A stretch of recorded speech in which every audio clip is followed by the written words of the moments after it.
Am I in it? Yeah, I think it just. Okay. That's just the front camera. I think we're definitely both in it. But yeah. All right. Before we get into this, it's probably gonna be a lot of highs, a lot of lows, a little in between. See what I did there? Nice. I just want to say a big congratulations to Gassed Up Superfan Ben Kemball on not getting left at the altar. Claps. Cool clap. Although he didn't get left, our invitation got left. But that's okay, because we had a weekend. But before we get started again, did you hear what he served at this wedding? Our Dairy Queen. What else would you serve? It's what I want at my wedding. I heard dessert was blizzards. Midnight snack was the best meal a guy can have. I had it tonight, actually, with my brother. My cup sitting right here. Chicken strips from Dairy Queen. Don't miss. So that might be the greatest wedding of all time. A massive congratulations to Ben Kemball. That is just something we all dream of and not everyone achieves. So Yeah, celebratory little chug here, courtesy of Not My First Rodeo from Mike. shout out Ben. This Here's is the for Ben. Ben.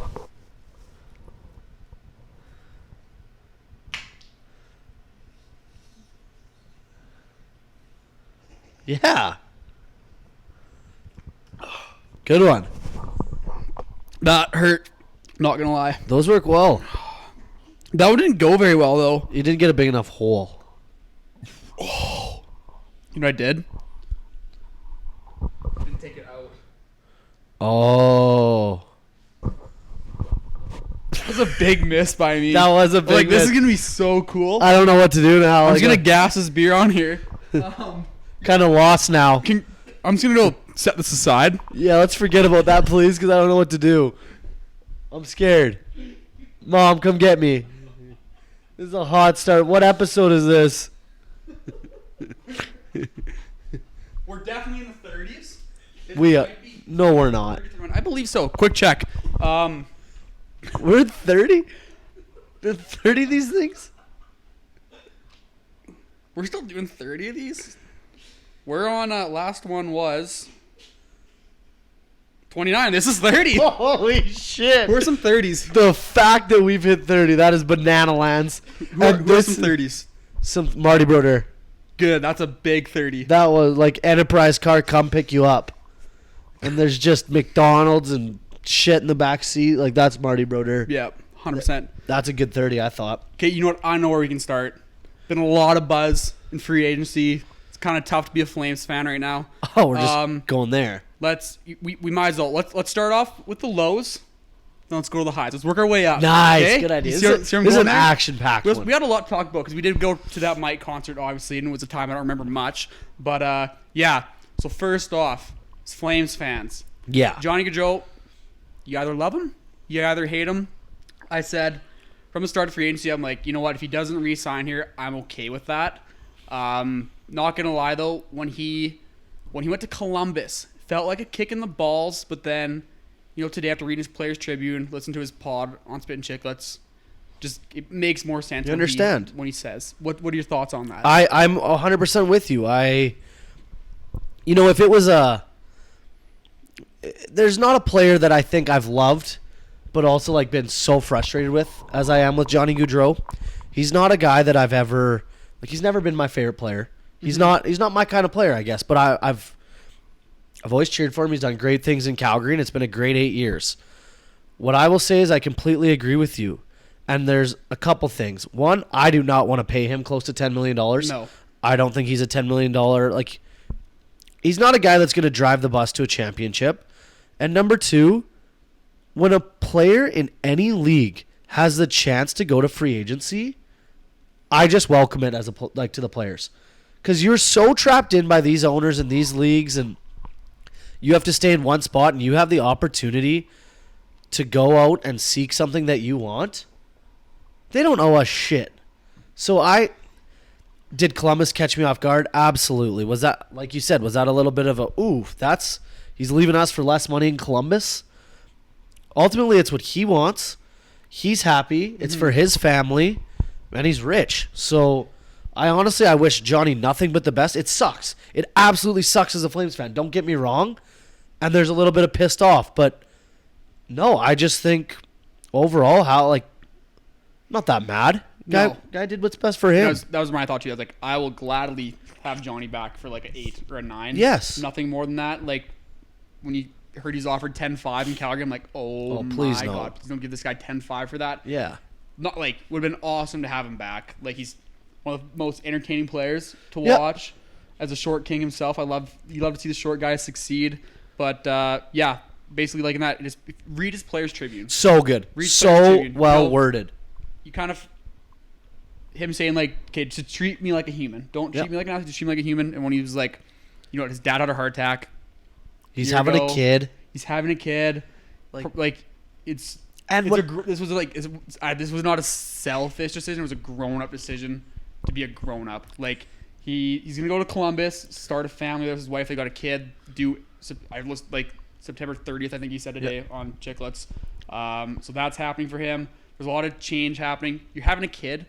You know, he wants grandma and grandpa close. He wants to be home. Like not only that, I thought the fact, and I wouldn't put Johnny in a category of like he's not a media guy. He doesn't, and don't blame him, but he doesn't look for it. For him to take the time to explain some shit to Flames fans was one of the more classier departures I have ever seen. He doesn't owe an explanation. Who gives a shit why he left? Yeah, fans do. He doesn't have to tell you why. And for him to go into, people say I make a ton of money and I could just fly my family. And he goes in and explains that there's more to that than just flying your family up on a PJ. And he takes the time to explain why he wants to be back home and all that. I just thought it was an extremely classy move by a guy who, not that I didn't expect it, like he's always been classy, but he doesn't put stuff out there. And I just thought to go out like that was very, very, very, like it kind of closed the book properly. very proper. Yeah. It's very proper. As a Flames fan, I'm okay. And he said, like, even like on his Chicks interview, he's like, I didn't expect to get this much backlash. And he said, I didn't expect the backlash to be about Columbus. And like, just me and you, I know, like we've said before, like Columbus doesn't sound like a number one place you want to go. But then he kind of talked about it on Chicklets. He's like, no, he talked to like Atkinson and Dubinsky. He said like this is like a hidden gem of a town. It's quiet. And my thing is, like you hear about like Detroit. Yeah. Like Detroit's not a place you want to go. When you make $9.8 million, you're gonna find the nice places. Yeah. Like there's good places everywhere. Exactly. Yeah. And when you're it's still the National League. Like what do people think he's going to the AHL? Like it's still the National League. It's still first class. He's still gonna live in a $15 million home. Like it's still the National League. It'll be okay. Like you said, there's great places everywhere. He's comfortable there. He's not a spotlight guy. Very underrated fan base in Columbus. Oh, too. You see that fifth line buzz like when they beat Tampa that first round? Nuts. Insane. Yep. And kind of a sports city almost. Like you have the Ohio Buckeyes. You got, like I would even say like it's kind of close, but like the Cleveland Cavaliers, like they've always been crazy fans, and you have the Browns and the Bengals, and like I would agree. I mean, obviously it's hard to say when you've never been there, but I can see how it could be a sneaky gem, and honestly, I wish Johnny nothing but the best. I really, truly mean that. I hope when he returns to Calgary, they everybody gives him his roses. I think it's not. I don't know, man. There's some pissed off people. Like I just hope we're Alberta hockey fans. Like there's some. Yeah. If you want a collection of the biggest idiots, like Alberta hockey fans are in it. Well, the majority of that population are usually for the guys that cheer for the team north of us. But I think if there's one thing Calgary's always been good at is you never really hear stories about Calgary fans like just seeing like players on the streets if they're on a bad streak, like getting mad at them. Like, they would in Edmonton. Yeah, because it happens. We've all heard Ryan Whitney stories. It was actually like it was weird to hear about Calgary fans. Yeah, like Johnny talking about Calgary fans. I thought it was. You never really do. Like you said, it's always great fan base. Sea of Red's awesome. That's it. So it was weird to hear him talk about Flames fans and what's going on, and it's just like we're in the news, but not for the right things, and then it's kind of piled on. I don't know if you want to transition into What else we like? Part 2, Chucky wise, but One thing I want to add on to that was like, for all you people that were tweeting at his wife, scum of the earth, go find the highest building in the nearest vicinity around you. You can jump off. not like DM him. Like, just shut the fuck up. Yeah. Like, the shit like that drives. I get it. Like, a guy comes back that you don't like, boo him. I think that's So part of sports. Here's But the off the ice, off the field, BS. one thing I Such want a to add to joke. that is like, not the same situation, but like personal experience. You can never knock a guy who wants to go home. Yes. Never. Completely agree. That's like, Not only that, do you remember like when Kawhi left Toronto? yeah. I don't think one person was mad at Kawhi. Oh, it's because he brought us I was going to say, he brought you a championship. But he just, like, for the last, like, 2 years, he just wanted to go home to L.A. Yeah. That's where he wanted to go. Well, it's the whole, like, I think the Islanders and Tavares. Like, Tavares is great. no farther ahead than the Islanders, but But he's home where he wants to be. yes, Yep. and it's the free agency thing to me is huge. You are so locked in, RFA, arbitration, like, you have to give 8 years before you have the chance to kind of hold the leverage. Yeah. So why do you not use that as like, You're I free. condemn any player that uses their UFA status You are free. to not only like get generational wealth, set up your family, and go where you want and where you're happy. I like The rest of us get to pick to Where an we extent live. where we want to live, Yeah. where we want to grow up. Especially like, there's one thing he said in his article that made me appreciate Johnny more was he could have held out for one more year and signed somewhere else, but he chose. He's like, you know what, Calgary took their chance on a 130-pound 5'8" kid to do something for him, and he's like, I owe it to them to come Yep. do that, and he did. So I agree. I think Johnny did his part in Calgary, did his time. A lot of great memories, a lot of great highlights. That Game 7 Fun. winner, never going to forget that. I got goosebumps just saying that. Right? Like, you it's- see, and the So- fun he brought, the energy and the highs and lows. Like I said, I got pissed off at Johnny a lot. That's sports. yeah, And it's all a part of the ride. It's what makes you want to come back next season and yell at the TV for another 82 games. And it's we're kind of crazy for it. And And it's at the end of the day, it is just a sport. But So then, gotta have some fun. yeah. Then this I don't know. afternoon rolls around, and this one felt like somebody took my nutsack and started speed bagging it. Like, to see see Kachuk inform the Flames he does not want to sign a long-term agreement here. Sucks. Like, I think most Calgary fans are fans of Kachuk and want him to stay. Like, I felt like he's like our Our you know, golden the biggest boy. thing is, like, we just lost 2 100-point guys. And then, like, Kachuk's, like, one of those guys I would pay him so, like, a good amount of money to stay because, You don't first find off, like, you're going to put that C on his chest eventually. I fucking hope so. He's gritty, scores goals, 100 points, does it all. It felt like Kachuk was, like, our next Iggy. Yeah. He was the next Iggy. I wouldn't say as talented, but yeah, Yeah. I know what you mean. And this one, I've kind of fought with this one. I don't know whether to be like, this is the one where I'm pissed off, or First of all, did you see it coming after Johnny did yeah, something? I did. I kind of assumed. If you'd asked me like 6 months ago if he would not be signing here, I would have said no, he's 100% signing here. But then same thing, like when Johnny didn't Yeah, sign, I'm like, this might be the beginning of the It's end just- for this group. I'll give you both sides. For me, the pissed off thing is one player leaves and you don't think we can win. Like, is it Johnny Gaudreau or bust for the Flames? Like, I don't think so. We still have a chance to put pieces around, and like him and Lindholm are like unbelievable. line. Pelche are coming up. Like, Yep. there's stuff here. It's not like we just lost 10 players. So that kind of pisses me off. And then but then I also get he's a guy that wants to set himself up to be in the best position personally. I think Johnny was a very much a personal family matter, like we went over. Yeah. I think Kachuk says, I want to fucking win. And agree or disagree, if he doesn't think that's in Calgary, he's going to want out. And It's very clear he doesn't think it's in Calgary. see, and like when he said seeing that side, it's like I could 100% see why you don't think you can win in Calgary because like like you said a few times on this podcast, we've just been in like Minnesota Wildland for the last. We're just like a mid-pack organization. It's such a great fan base and city and stuff, but like I'll be the first to say it.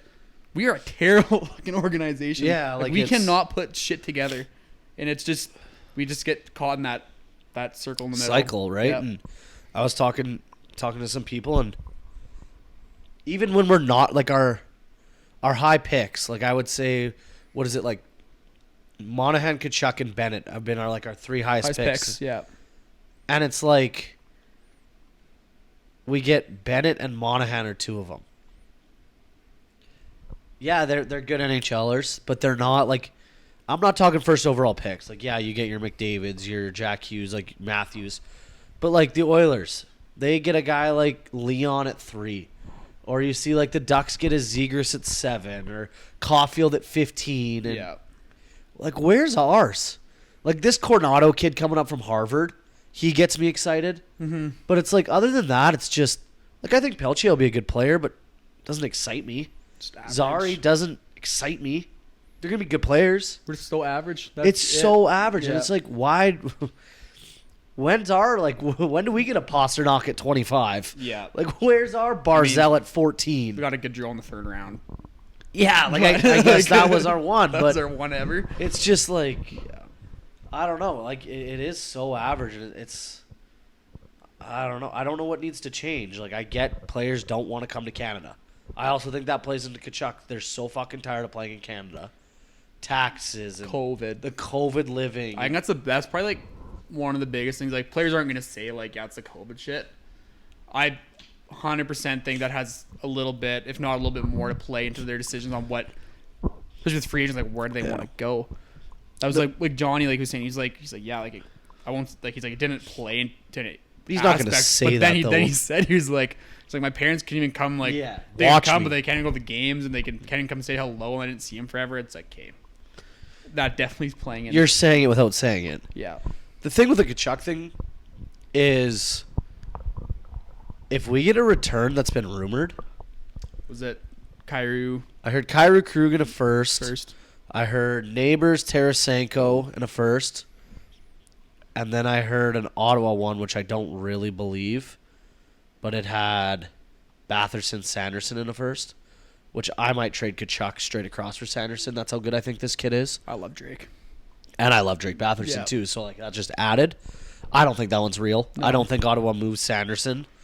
Also, can you imagine two Kachucks together for a second? Jesus Christ. But if the return is big enough, I don't think I'll be that upset. I will hate to see Chucky leave, and I will always cheer for Matthew Tkachuk. But he's going to get a monster haul, and maybe this is where we get the exciting prospect. Maybe this is where we get, like, if it's to St. Louis and we get Jordan Kyrou, I will be so excited. Yeah. Like, that's a player that excites me. Mm-hmm. So if it's a massive return and we get something back, I won't be heartbroken. I'll be sad, but I won't be heartbroken. I want to say I saw a tweet that Vegas might be shopping around too for him. Oh my God, who do they have left to shed salary and give us? Shea Theodore? Yes, please. Braden Brisson? Yes, please. Okay, I just hope one day that Cale McCarr and Braden Point give the Calgary hometown discount and come back and bring the Where's kids a ours? cup. Yeah, you think either one of them are leaving Tampa and Colorado? I Also, could see Cale leaving Colorado, come home. Yeah, maybe for a year. I just want to apologize. I'm battling allergies, so it's Not kind of COVID. my flu game. I'm allergic to the chemical we use at work. So watery eyes, runny nose, like sneezing.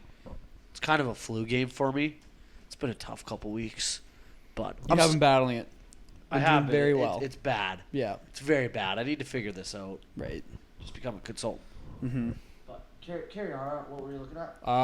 What was that? Just Vegas. yeah. It's like maybe Vegas interested. What was another team?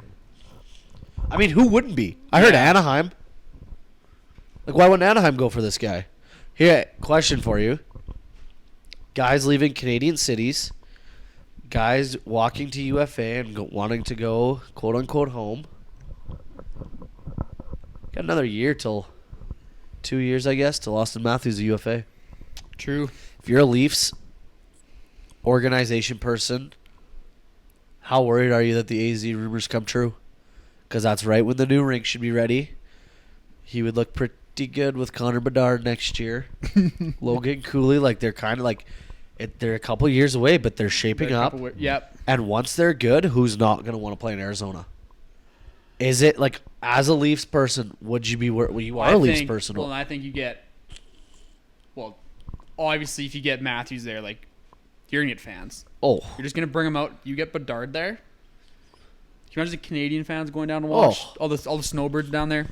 You might have a Dylan Gunther, you got Logan Cooley, like there's some pieces being built there, and I don't know. You kind of got to start to think about it. I saw a tweet today from some insider saying, "I expect Austin Matthews to finish his career in Toronto." I'm like, not a goddamn chance. There's nobody perfect for the Toronto market than Austin Matthews, but eventually everybody gets sick and tired of it. I was gonna say, if you play in Toronto for your entire career, I think you're a maniac. Like, why would you put yourself through that? Sundin? No, wasn't he? Did he go somewhere else after? Matt Sundin, was he not in? I think he played Toronto his whole career. No way. I think he did. Look at my. You got it? Yeah, Cole. What's up? Hey Jeff, look that up. Matt Sundin, did he? I think he did. I think you're. I'm like 90% sure on this. No, who was in Vancouver then? Was that not Matt Sundin? My high. Was Matt? Are you thinking of Sedin's? No, I'm not thinking of Sedin's. Where did Matt Sundin play? I think he retired in Toronto, man. IN. Yes, Matt's. How many dudes named Matt Sundin played? I think he did. No, I think he played Vancouver. Where'd he play? How hard is this? He's not going up anywhere. M-A-T-T-S. No, just MATS. I got it. Oh, I'm not a robot, I guess. What the fuck? Okay, anyways, while Cole's looking that up, yeah. I don't think anybody can handle Toronto for that long. No, you don't want to kill yourself. But I think you just, as a Leafs person, you're going to have to know where he stands because you can't lose him for nothing. No. You and I... And you hope he's like one of those guys that's honest. He's like, okay, like... I'm leaving. So, which would be nuts. Can you imagine that city? Christ. Fuck. You and I got... He's not getting roses if it goes back to playing God, Toronto. No, it's Toronto. They'll try to shoot him. He's going to need Drake's security. He played his last year in Vancouver. Okay. So 1 year. How many was he in I Toronto? think he's in Toronto for the rest of it. I don't remember him in Vancouver. I do. See, that's where I remember him. I thought I was high there when I said it, but I did believe the inner guts. 13. And then one in Van City? Yeah. Interesting. Yeah. Okay. All right. See, even he had to get out. Even he had to get out for 1 year. He's like, I just got to get out here for 1 year. So I don't Just retire. experience something else. Yeah. But it... So I experienced something else, and 5-year-olds coming up to me and kicking me in the ankles. Yeah, but he went to telling me I Vancouver. That's probably the second worst. suck. Yeah. Like, Jesus, dude. Just go to Florida. Guy just went to the two like most hated hockey cities. In The most angry fans. I wanted to touch on something you've been floating. PK88 to Toronto. Yeah, I did mention that. I think crave that it. could be electric. Me and the old man were talking about this, and I was like, "Do you think they trade Marner?" And he's like, "I don't think they trade Marner." See, me and Mild Man were talking. He said the So, same thing. Can you get But Nylander for him? time And no, something else and some no. picks. My thing is, I think they would trade Marner. What, Kate? Other than age, what's the difference between him and Kane? I think Kane's better. But just age, like is But win is now. Kane gonna fall off like off a cliff soon? Oh, Or and that's like I get, but it's my thing is one wins.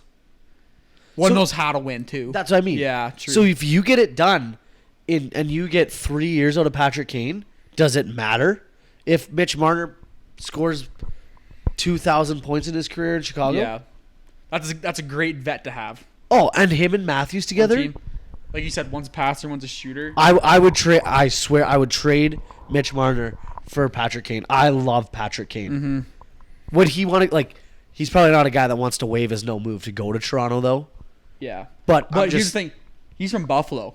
He is Very close. It's just That across is. Lake Ontario. Like that's almost home. That's true. Him Like- in Buffalo would be nasty. That Buffalo. Let's I'm get- excited for that Buffalo team. Like Let's get the Savoy. Sabres going. Yeah. Let's get the Sabres going. First of I all, love bring like they're great uniforms. Like, Great. Let's make that. the third jersey needs to come back. The red and gray though. Yes. Red Fire Uni. Like that Dominic Hasek Oh, era. yeah. Yes. Yes. But they got a couple good goalie prospects. They're cooking. Mm-hmm. They're cooking. But Oh, that Chicago, could be fun. I fucking could make Chicago this year. I think Yeah. they're gonna be bad. But anyways, I like how they're rebuilding, getting rid of all their young guys. yeah. Biz's theory about them just wanting to get shitty so Kane waves his no move is wild, but I kind of crave it. It could be true. Could be true. Yeah. It would be. Yeah, I don't know. Yeah. I would love to see Kaner in New York City. Kevin Weeks like, can you just imagine Yeah, Patrick Kane like, on Madison Square Garden? how just gross is outside, that? Like Times Square, like he's Also- Showtime. That's why I think like he'd So do fine in Showtime. Toronto. Like, Oh, I agree. Like he played in Chicago in the biggest years of Chicago. Yeah. Like I don't think it'd bother him. My thing is just like to end your career, is that where you want to be? mm-hmm. I know he's a right coast guy, but go to the left coast and go to Anaheim. That'd be fun. Play in Would you agree? SoCal. They're growing. They're getting better. Show Z the You know way. what? You know what actually I'm kind of excited to maybe see is like a Gaudreau Kent Johnson. Cole Sillinger.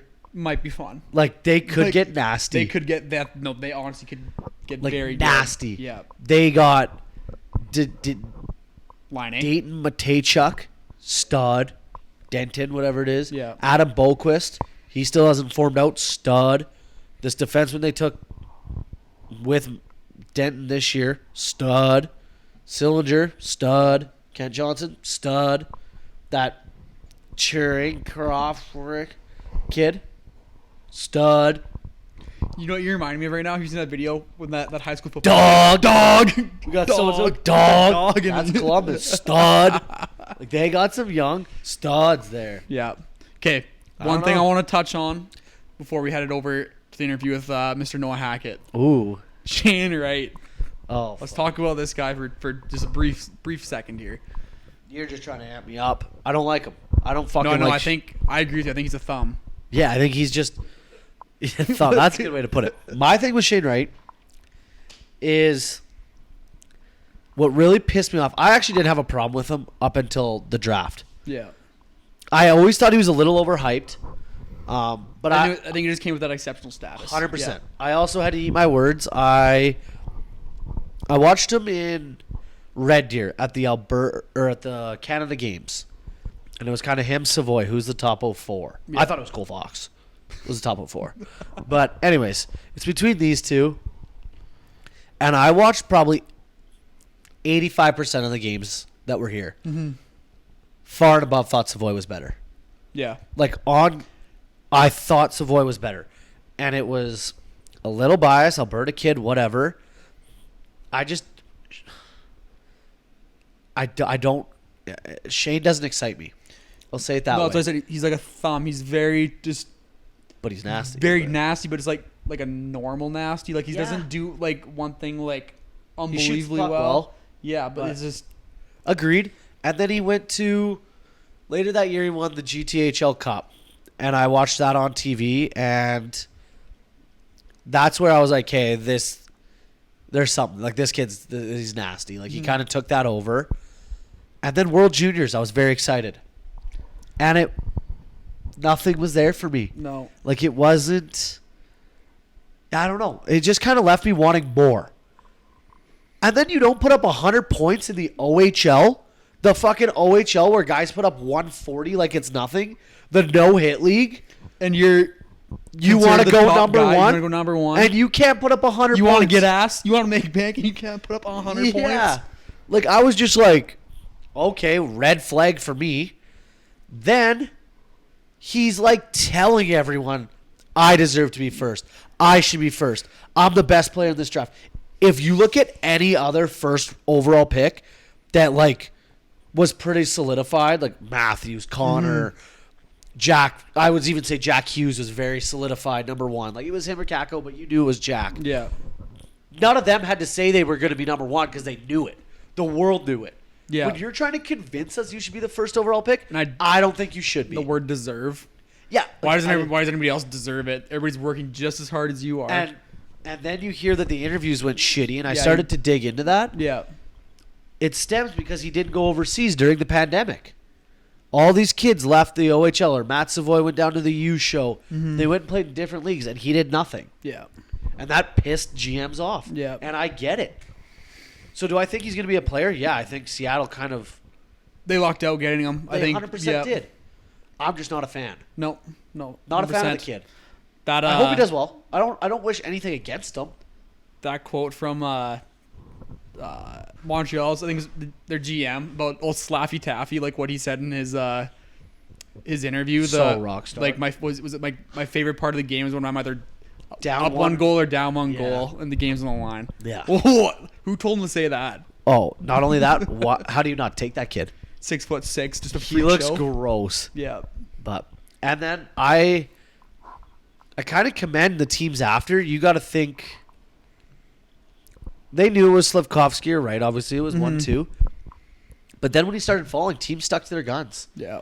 Like, I thought Arizona was going to panic and take him, 100%. and I kind of like that they stuck to Cooley. I actually called. Was Braymax like how far is right fall? I'm like I think he goes 4. Well, that's a good call. Yeah.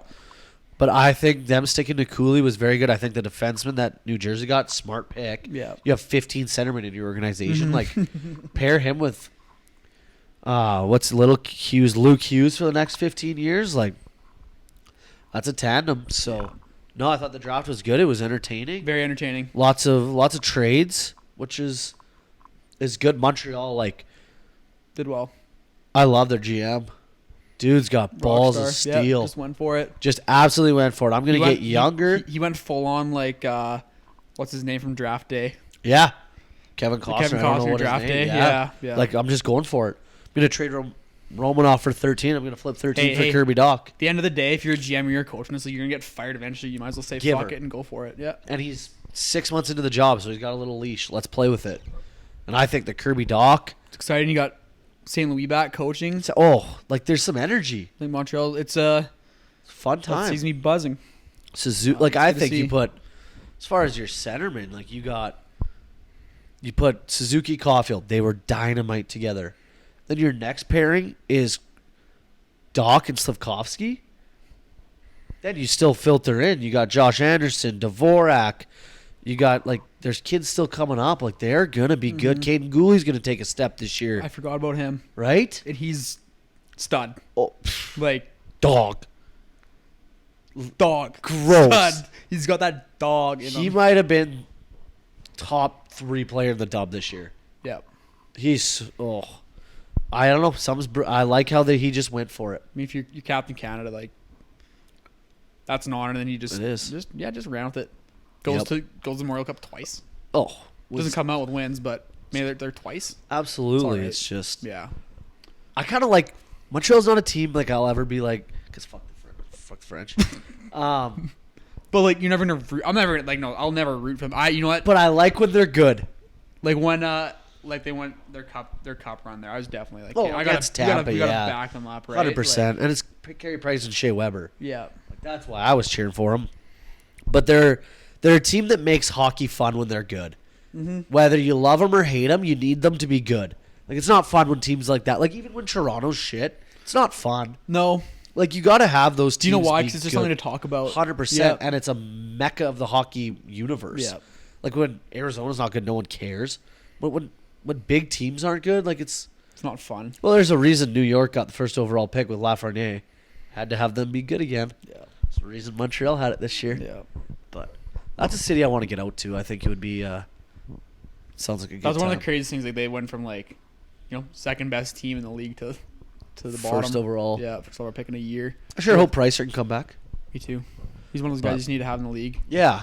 So But I think honestly, if they made one more signing, and this guy's still out there, I think he needs a couple years of college, but I think he could be a real steal later on. Is Noah Hackett, And I think Noah Hackett would be a great addition to any NHL lineup.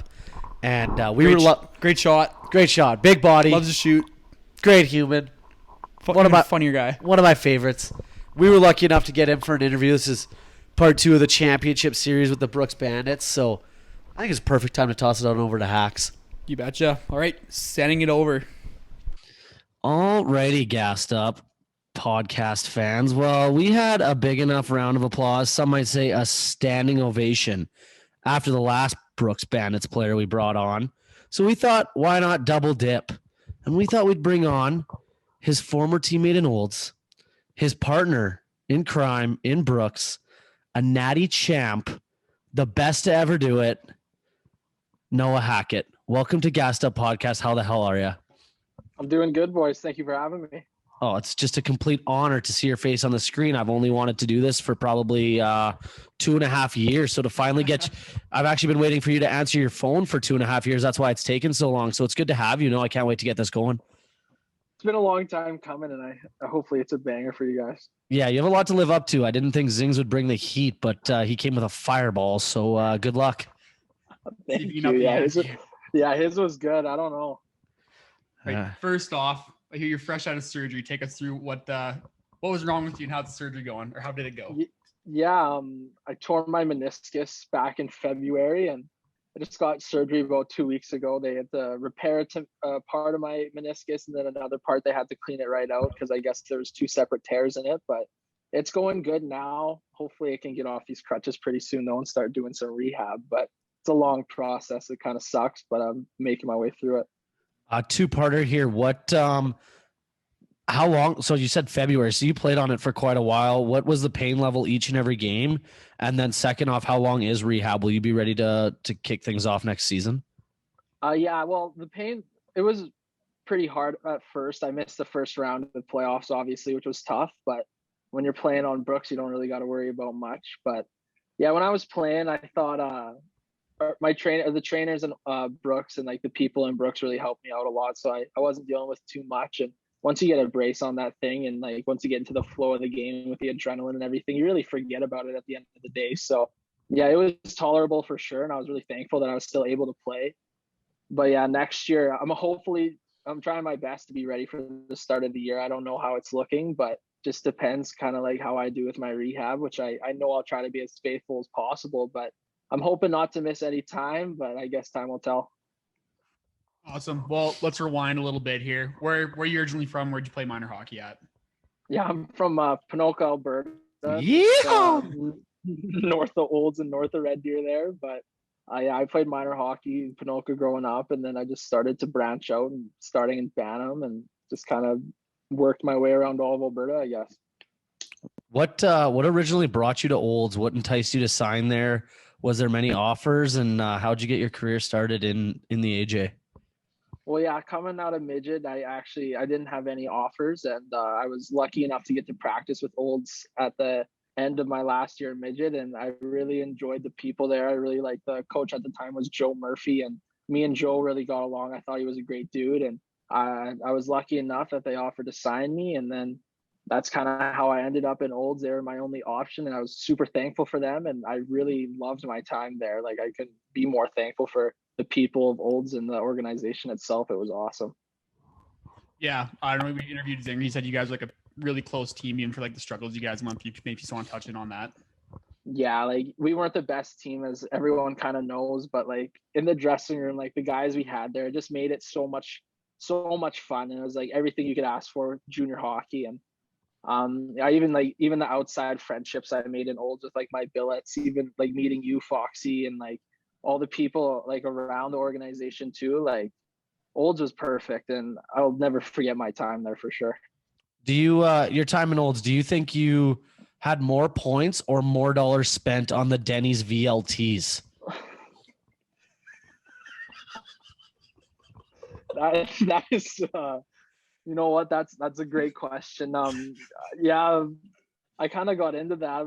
My roommate my first year, Brommer, kind of led me into the Denny's. They're like, yeah, we got to go to Denny's every morning for breakfast, and then you kind of sit down, you're watching all these people in the VLTs, and Yeah, it was quite the experience going to Denny's with some of those guys and seeing the money they feed into those machines before Oh games. man, I remember the first time I met you guys there for breakfast, and I thought you were kidding. It's like 9 o'clock on a Tuesday. You guys have a game, and you're like, "Are we playing VLTs?" And I was like, "Jesus, dude, I just want some chocolate chip pancakes." But you're sitting down, and it's not only fun watching your teammates because it's a joke, but like the Yeah. people that are there on a Tuesday at 9 o'clock or 10 o'clock, like gambling for real. Like Yeah. there's like 60 plusers just throwing sheets into this machine, trying to yeah. get lucky, and it's just wild to me. Yeah, it was crazy. I remember there was a couple mornings where the boys would just hit huge on the VLTs, just thinking they're gonna have a game that night because luck is on their side. But I remember a couple times like we'd be sitting in there, like when you're sitting, we sit at that back table Oh every yeah, single time with the chairs. That's kind of like the patented old Grizzlies table, I guess. But we'd be sitting back there, and some lady would just be going up by the thousands playing some games, and all the boys are like, "Oh yeah, here we go, free breakfast on her tonight, fellas." Like, or today, fellas. Like, keep running it up. And I don't know if you guys remember Landon Johnson. He was on the team in my rookie year, and he would always say some stuff to the ladies that are playing, like, "Oh, like great job, like that's awesome, keep winning money." And then before you know it, all the boys are getting the free breakfast on a game day. Like, "Oh, there you go." oh that's the shit junior hockey's all about. I told one too many people in that place that I was a third string goalie for the Grizzlies and had some fun in that place. But you You're getting a free breakfast at Denny's. What's your go-to? Oh man, like I don't know, like I was superstitious back, like I still am to this day, but I would kind of get a breakfast based on, like, I guess how I was playing. And so it always started off with that special where you get the bacon, the eggs, the hash browns, and the toast for like $9.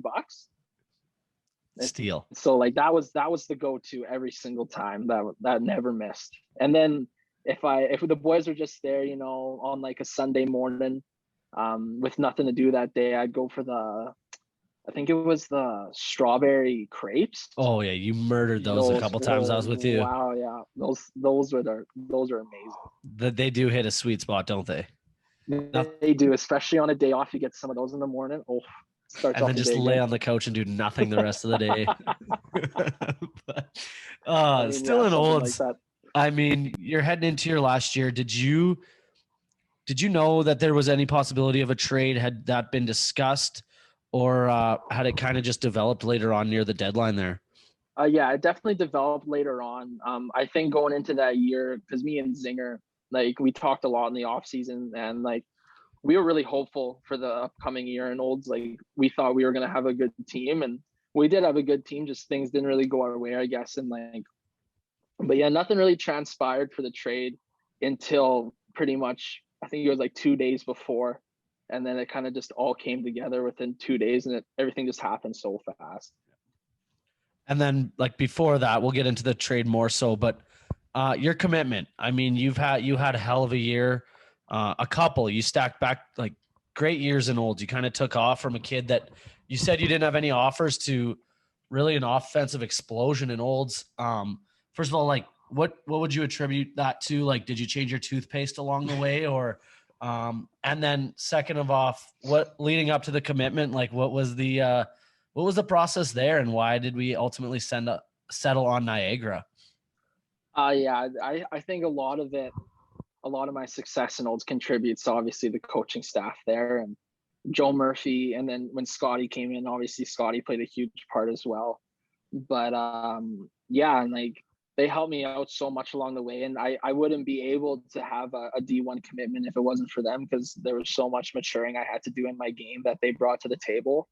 But yeah, like the whole thing transpiring with Niagara, like it was just the most surreal situation, to be honest, and probably the most exciting days I'll remember of my life. But I remember I had it started off with just like, a couple chats with the assistant coaches and the head coaches, and then I actually know a guy on Niagara, Lane Brockoff. He was on Camrose for a little bit, and he was kind of showed me the stepping stones along the way, and he kind of guided me towards my D1 commitment, and he obviously helped me out a lot, and I can't thank him enough. But and then one day I had a Zoom call with my parents and the coaching staff, and they kind of just went through like their whole organization, you know, like the schooling and everything like that. And then it just happened. And like, it was the most exciting time of my life, and I'll never forget it. Like, I'm so grateful for everything that happened and the people that helped me get there.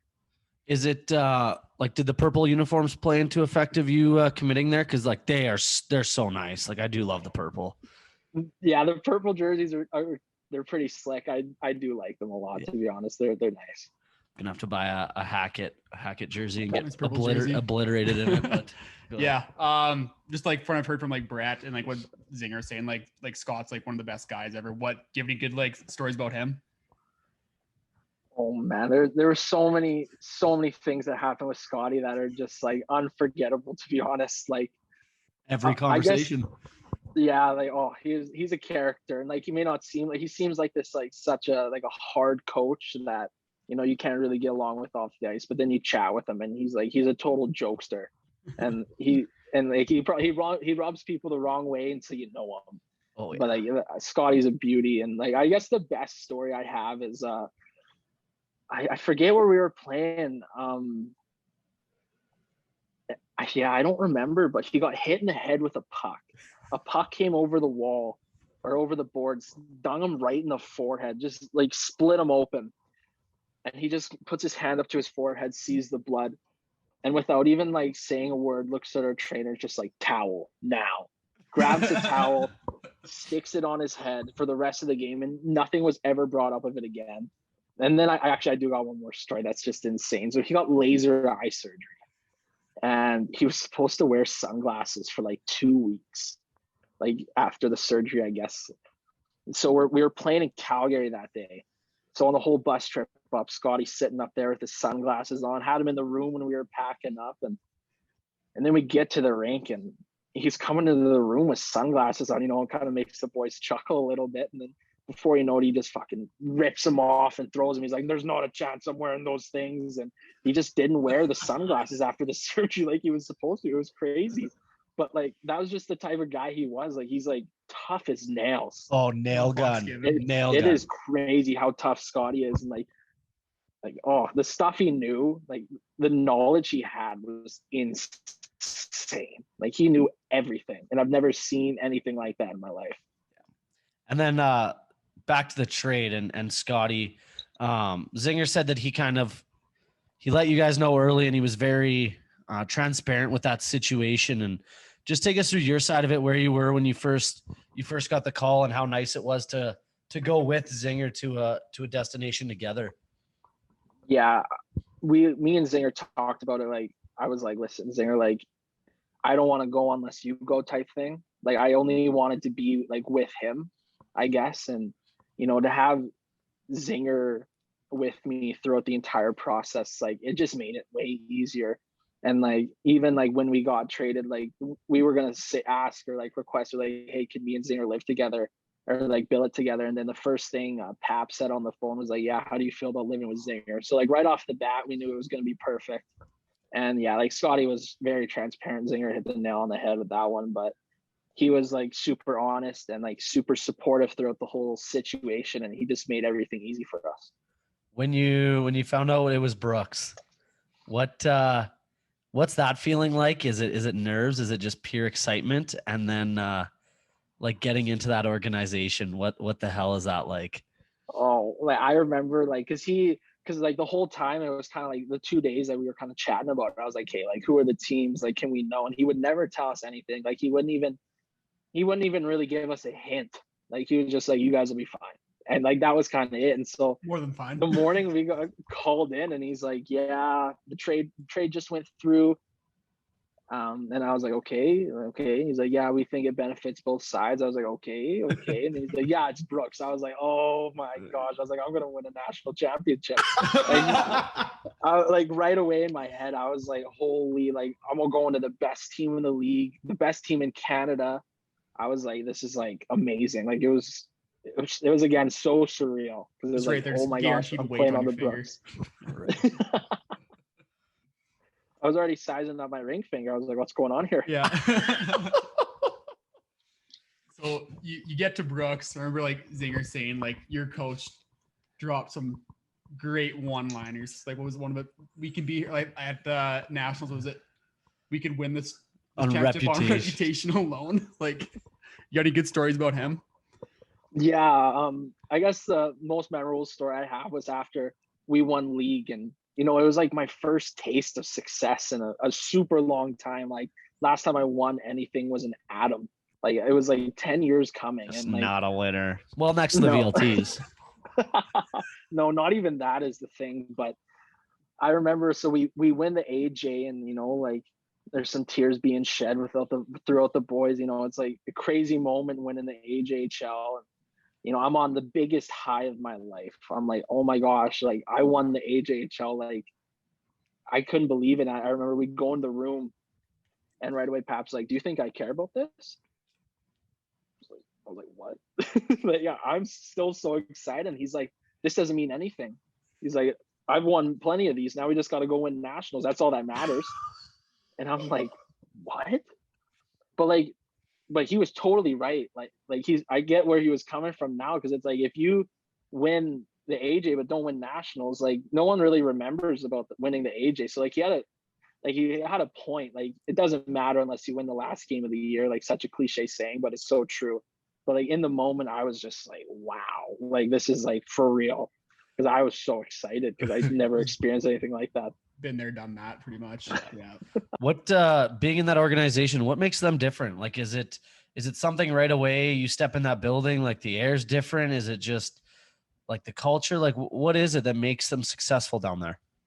I think a huge part of that, it's like their swagger and their confidence. Like they go into games and they're like, okay, we're gonna win by 10 tonight. Like they don't mess around. They don't care who they're playing. Like they have so much confidence, and like when you have confidence in hockey, obviously that goes like the furthest, and like having confidence makes you 10 times a better player, and confidence as a team kind of makes you unbeatable, to be honest. And I think that was a huge part of it, but also like the stuff off ice, like all the video that you do, and like because like me and Zinger were introduced to pre-scouting, and like that's something that we never did in Olds. Like we never did a lot of video because it was more old school, I guess.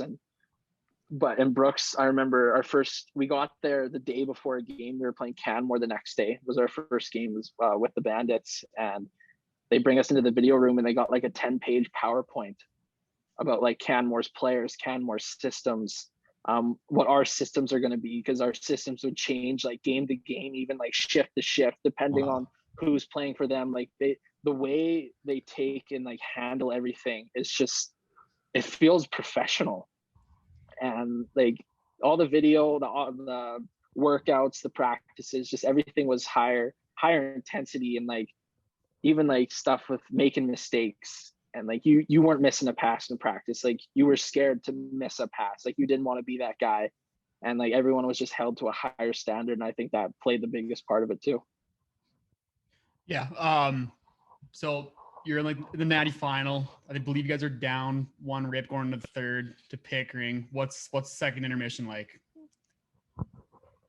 Honestly, like I don't remember much of it because it was just crazy. But I remember parts of it like being like, listen, boys, like we're out shooting them. It was like 25-5. Yeah. It's like something's gonna go our way.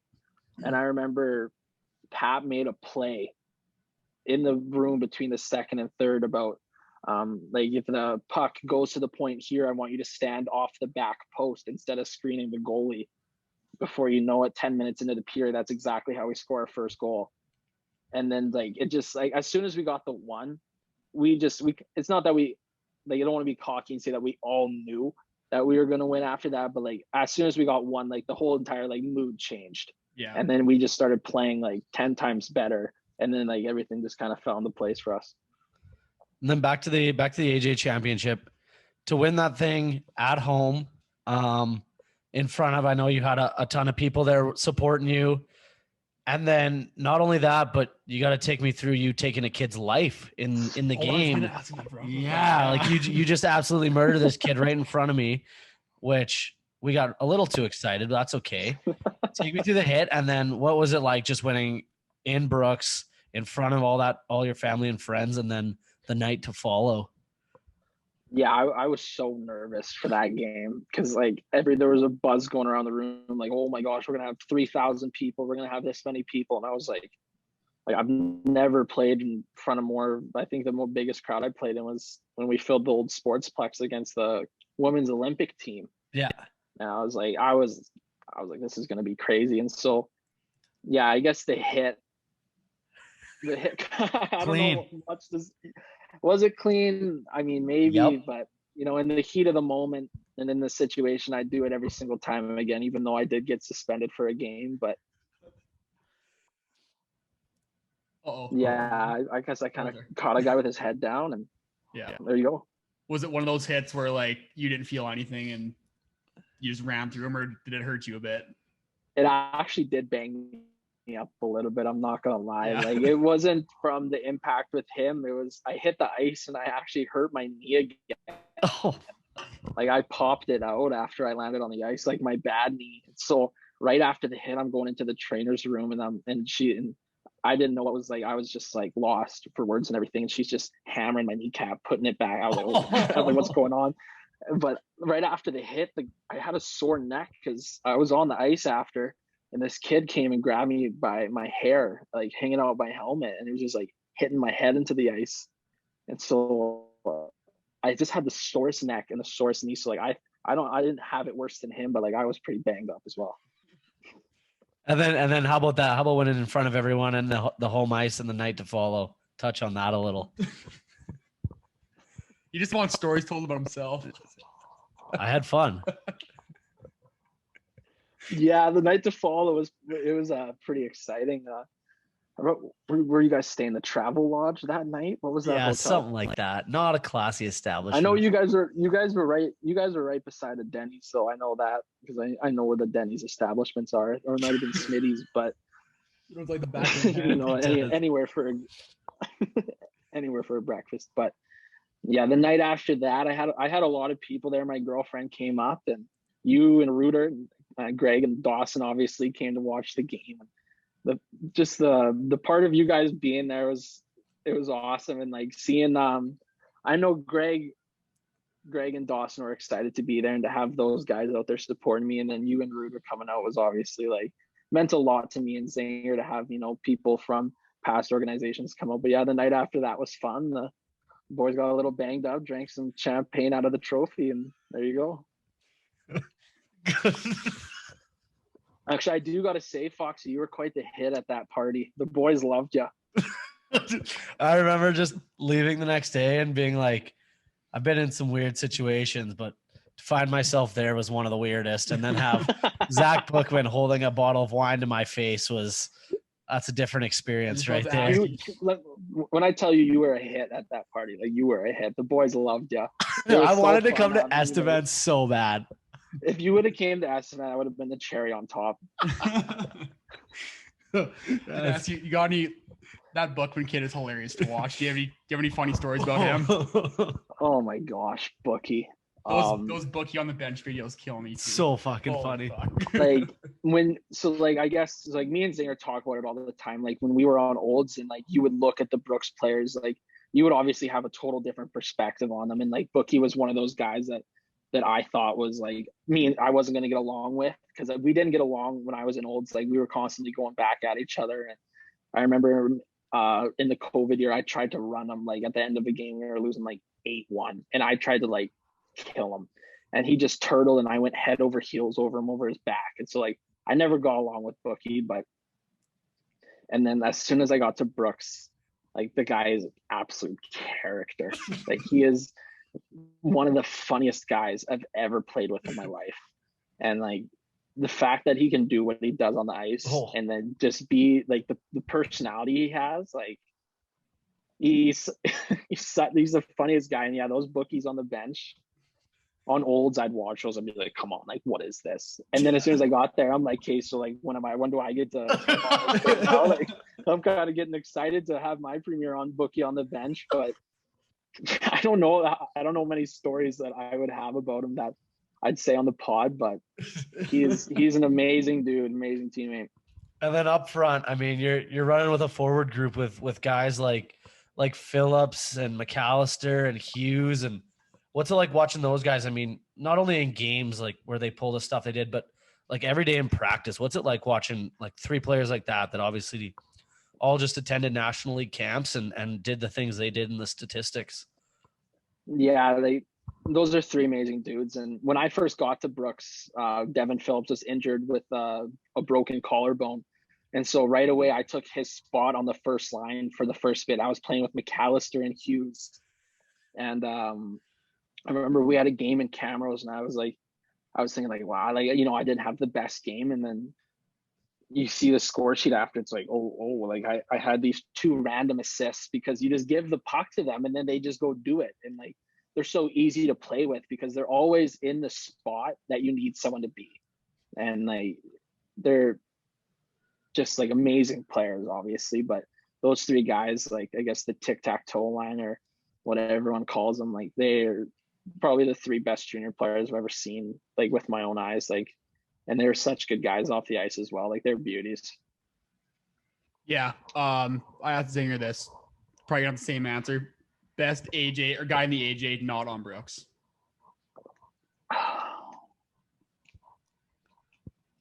No, it's Rieger Lorenz. Like, I don't know what Zinger said Rieger too, didn't he? Yeah, he did. Yeah, Rieger, definitely Rieger. He was a good player, and he's so strong for his age. Like, he was nasty. So strong on his feet, like. Oh yeah, nuts. He was sturdy, and he was tough too. Yeah. Who do you think was the best player on Brooks then? McAllister or Bookman? I'd go. I think McAllister was the best player. Yeah, but obviously, like, there's so many people on that team that were good. Like, the list goes on and on for players that are nasty. What's it like? You guys come back from the Natty, and like, it's like Brooks isn't it's not I don't know how to put this, but glamorous place, I would say. But you get off the bus, and there's fans lined up at this arena to congratulate you guys. Like, to have the support like that in a town that's not known for much other than the Bandits, like explain what it's like playing in an atmosphere like that. Yeah, it's so special. And like, even the people that did come to Estevan, like, it wasn't even only billets and like actual family members. Like, there was just like Bandit fans that came out. I don't know, that's just not something I really expected. But coming back to the rink and like seeing all those people outside, like, it just amazes you. And like, you're so thankful for all the fans because they make your time in Brooks so memorable. And even like the parade and I guess like the little get together we had at a park in downtown Brooks, and all the people that would come out to that, like, the support system that's there is amazing. And the people, like, they're so diehard about their team too. They care so much, and it just makes like playing in front of them so exciting. Did all you guys like stay in Brooks for a few days after when you came back and kind of have a final send off for the fellas? Yeah, I think we stayed in Brooks for like 3 or 4 days, and then people started to get flights out of town. And so once everyone was flying out of Calgary, then the whole cavalry just moved from Brooks to Calgary, and we stayed there for a couple of days, and then everyone kind of went their separate ways from there. We can delete this out of the pod, but I had some inside info that you pigeon tossed Kirby Dach. Can you confirm or deny that?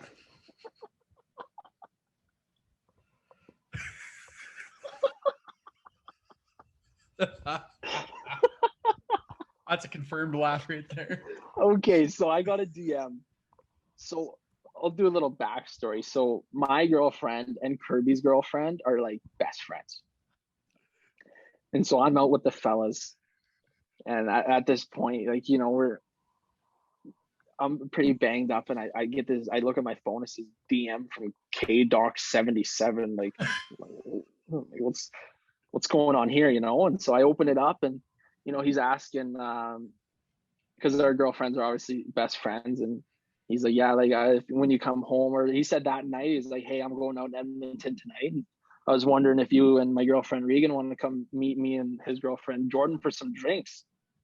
And I'm like, oh my gosh, like, I don't think I can get an Uber to Calgary at 12 o'clock at night, or an Uber to Edmonton from Calgary. But, you know, I didn't want to miss out on this. And send the obviously, PJ. Yeah, I was hoping he would send his PJ down or show up in his G-Wagon, but yeah, that never happened. But yeah, I told him, I was like, listen, man, like, I'm in Calgary with the boys, but I think we're still trying to work on something. I think I will be able to meet up with him before he flies out to Montreal. I say you guys are both on like the east side of the continent, so maybe you guys can go meet up in Montreal and have some poutine together. There you go. That'd be a good story, wouldn't it? I was more thinking you just be a good person and just get him on the pod for us, but whatever works. You know, you do you there, Noah. But looking towards next year, how excited are you to get to Niagara? Like, have you ever been to that area? And then I asked Zings the same thing. What number are you wearing? Yeah, I'm really excited to get out there. I leave in less than a month now. It's coming so fast, but I've been to Niagara Falls as a kid. I barely remember it though. It's been so long, and the number I got next year is actually 34. Oh, you better put up 50. I know that number comes with a lot of history from Austin Matthews, but I guess I was thinking Mika Kippersoff, but that works too. I originally thought Kipper, and I'm like, all right, Matthews. Oilers legend Fernando Pisani. I don't know. Oh, what's your feet for that name drop? It's my two junior numbers combined, 10 and 24. That's kind of cool. Oh, yeah. So I guess that was kind of like the meaning behind it. But a lot of people are obviously going to think I'm trying to be Austin Matthews with this pedo stash and wearing that number. So hey, at least you know. Yeah, exactly. What have you heard about Niagara? You said you knew someone down there. What expectations pretty high for this place, or what do you know going in? Yeah, Brockoff's told me a lot, but I'm just excited to like experience the whole college dynamic and like what it's like to be a college hockey player.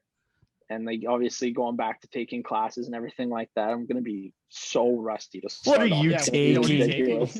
I'm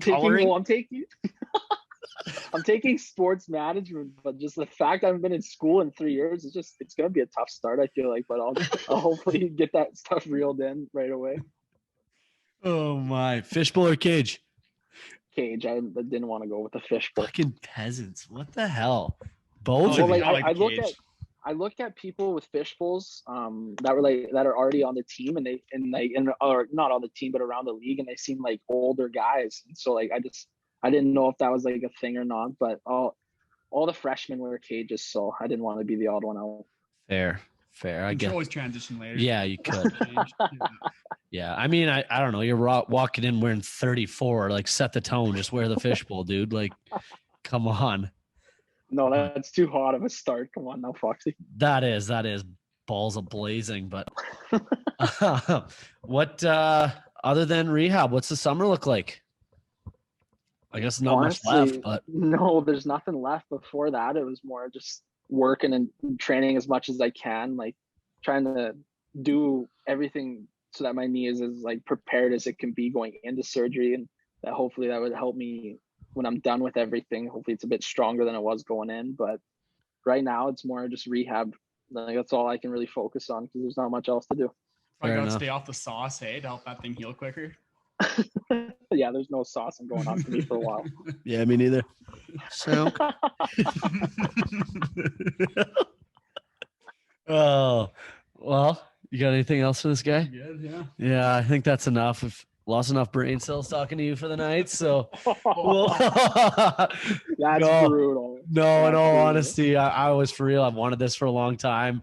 You crushed it. We'll let the fans decide. You were Zings, who our favorite junior hockey player is, but maybe you got to get Bookie on here for one. Oh, we want to so bad. He didn't answer my DM, so I kind of felt pigeon tossed, but Lunder said he'd come on, so we'll get him on. That'll be a good one. He's a good guy. But no, in all honesty, really appreciate the time and proud of you and your year and what you've done. So can't wait to maybe fire up a bird out to Niagara one of these years and just light up the falls with you. So yeah, it sounds good, man. Thank you for the support this year. And yeah, obviously this podcast was a long time coming. It really was, but hey, we got it done. And you came on as a natty champ. That's better than just a guy in the AJ. So a guy finishing his year in February wouldn't have been as good. Exactly. So it all worked out. Alrighty. Talk to you later, man. Yeah, sounds good. Thanks, boys. Alrighty. So once again, huge thanks to Hacks. Like we said, long time coming on that one, and he delivered.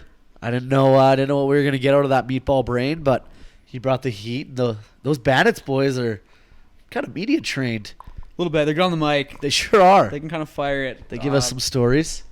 If only we could play for you what happens off recording. Yeah. Might go He's just a viral, character. but He's just a character. oh, he is a character. He's one of the best guys going. Yeah. I'll never forget meeting Hacks. Got to give Rude a shout out for that one, but we're like we mentioned the Denny's, but we go to a team party, and I've never met this kid, and it's all the Grizz, and I'm there, just like so random. I just follow this team around. And he just stands up on a bale and starts screaming at the rookies to just do the most wild shit I've ever seen. Like, not a perfect for this microphone, but that was my introduction to Hacks. And from then on, he's just a guy that he's so lovable. Yeah. Like, he just makes you want to have fun. Like, he makes me want to put $500 into the VLTs at Denny's on a Tuesday. And he will. Like, Just one of those guys that just puts a smile on your face. oh, just so the happy. light in the room. Yeah. Absolutely. He's such a locker room guy. Yeah. Yeah, huge shout out to Hacks. Niagara lucked out with getting him. Oh, they did. Yeah. Yeah. The everyone in Niagara's blessed. But where do we want to take this adventure next? Because it's been Yeah, we kind of talked about the shitstorm with the Flames. A little bit of this, a little bit of that. But we both had a good couple weekends. But let's tie it into that first weekend. And like you said, this might be a story we tell our kids on what we did. yeah. I'll preface this with not the smartest thing I've done. Probably will never do it again. But I had to do it once to know I won't do it twice. Exactly. So, no regrets. Had the time of my life. It was just probably one too many Red Bulls to keep this body going. Four too many? Four too many Red Bulls to keep this body going on the sprinting marathon is I think what we should call it. So Yeah. It's if anybody listening to this has done track, we did like an 800 meter race because if you've done the 800, you know it's the most brutal. Oh, Because it's a sprint, yeah, but but it's we long did- distance. But we we did it 3 times in a row. pretty much, yeah. I don't know where you want to start this. Okay, so let's start with what day did we leave? Friday. Yeah. So let's start off with Friday morning. So prior to all this, okay. So first of all, We're going to see Mike. we're going to see Mike. And if you don't know who Mike Mike is, Stud. think back to Mike Stud. Because people are like, what college did you go to? I'm like, I went to Mike. Like Mike, I'm like you remember like Mike Stud, like Frio. Yeah. Like, oh shit, no way, I want to go. I'm like, buy a ticket, let's go, come like, with us. We're honest- heading down. Also, like if you don't know who Mike is, I don't know how to explain his music. This last album is a top 5 album of all time. Yeah, so like It's so good. number We've one album. talked about it yeah, on here yeah. lots, but we love it. Number one album for me will always be Nothing Was the Same. This is number 2 for sure. It's so good. Like it's like every song is listenable. Makes you Every song is happy. good, makes you happy, and it's I fucking hate using this term because it's the most overused term on planet Earth, but it's just the fucking vibe. Like, It is. It's so and he'll good. tell you that. Like Yeah. it is a vibe. But so to preface that, yeah, Friday morning, you keep going. Yeah, so the original plan is we're probably gonna Brett's gonna get done work around 2 p.m. ish. He's gonna fire down to Calgary. He's gonna meet me. We're gonna rip down to Bozeman, Montana. Unfortunately, Brett works with some not great employees, I guess, that didn't take into his account of his wonderful one-day trip that was about to commence. And basically what happened was I get done work. I get done my first pairing at WestJet, not a big deal, at 11:30, and I get a text from, I call Brett. Like, yeah, like what's the move here? Still in good mood. Still in a good mood. He's like, yeah, it might just be a bit later than usual. I'm like, okay, not a problem. Like, I do not care. And then so I get home, and it's 900 degrees in my house. And I'm like, oh my god, what's going on here? So calls me. He's like, yeah, Not happy at this point. you're not happy. Mood Like, changed. You're pretty fired up. Mood Yeah. change. You're a little moody, and you're like, this fucking chick, blah blah blah. Oh, my truck's not gonna get here till like later, so I'm not gonna be there till like, I think at this time you're saying like 8 or 9. Yeah. 8 or 9 or 10. Like somewhere like. gonna get to Calgary by 8 or 9. So yeah, a couple hours pass by. I want to say it's like 5 o'clock, and you're like, okay, so here's what's happening. Like, this truck's not getting to me till like 8 or 9, and you're in where? Vermilion. 3 hours to Lacombe. Another hour 45 to Calgary. Yeah. So I got like 4 or 5 hours. So you're like, I'm probably not getting there till like 2 a.m. So I'm like, okay, well let's do this. Let's power nap at my place to like 5 or 6. We fire it down to Bozeman. We'll get there around like 3 or 4, just in time for our because we had VIP passes, of course. Not a big deal. So okay, that'll work out. So I'm about ready to go take a nap. And our good friend Jace Poles calls me. The drunkest human on planet Earth that weekend. And I'm My like- God, was he drunk? And I'm like, what the fuck's Jace want? So he's like, hey, how's it going? And as soon as like he starts talking, I'm like, oh, Jace is fucking in on right now. He's like, I think you guys should just, when Brett gets there, just drive down. Just and get then up we- and go. Get up and go. Then we can play golf in the morning. And I'm just like, oh, okay, Jace. Like, he's like, Corbin's talking to Brett right now. And I think Brett sounds like he's good to go. So I think you should call Brett. I'm like, I think I should. So me and Jace get off the phone, and I'm just dialing your number, and then you call me first. And I'm like, hey, so we leaving at 2? And you go, yep, I think that's the move. And you're like, I'm pretty tired now, but I think when I get there, I'm just going to be dialed and I'm going to be ready to go. And this is going to be a trip. It's going to be a good story. And you said That's this is what I going to be kept a saying. great story for the podcast. So I was just living on. It's going to You're be a just story. living on a prayer. Oh my God, was I ever? So So, I'll take it through me now. yeah. I leave this fucking hotel in Vermilion at 9 o'clock. I am, leading up to getting the truck, I'm the most unhappy person on planet Earth. Like, I wanted to be in Bozeman. I felt bad, like, holding you up. Like, it was just shitty. I was so goddamn mad. And I get this work truck, and we have these dingers that, like, say our speed. Like, we can't go over a certain limit. First thing I do is fire through the settings and turn this thing off. And I turn and burn out of Vermilion. Fly back to the shop. Switch out vehicles. I've been up since 6, probably like 6:15 that morning. It is now 12 o'clock by the time I'm at Lacombe. Stop at the farm, grab my passport, fly to Calgary. Get there, what was it, 2 something. No, okay, so this ride is very impressed. You're like, I'll probably be there around 2. You showed up at like 1:55. Rockstar. Like, On the money. we probably left at like 2:10. Yeah. Yeah. On the money. Dialed in. I was exactly right, though. I know my body. As soon as I saw Carter, and I was like, leaving, knowing that we were just going that night, brought my energy back. Like, it was like, okay, embrace it. Let's do it. Top 10 dumbest things you could do, but you're doing it. Yeah. So just embrace it. Also thought, worst case, hate to fall asleep as a passenger. I know you got me, though. So, worst case, I'm You gonna know I'm a sleep road on you. trip Oh, goat. Like, you've done it a million times Yeah. alone. Like, you don't need me. But want to be a good teammate. I want to stay awake. So I get my energy. See, we're fired up to buzz. And boy, do we buzz.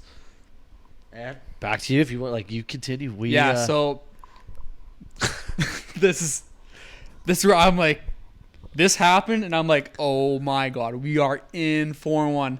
So we get into my car, and all I hear is Brett, stop. Door opens, gets out. And you just, if you know Brett, you know the Brett Fox sound of when there's stuff coming out of his belly through his mouth. And I'm like, what is going on? Like, just wasn't feeling it. He's puking. I don't know what's happening. Well, see here.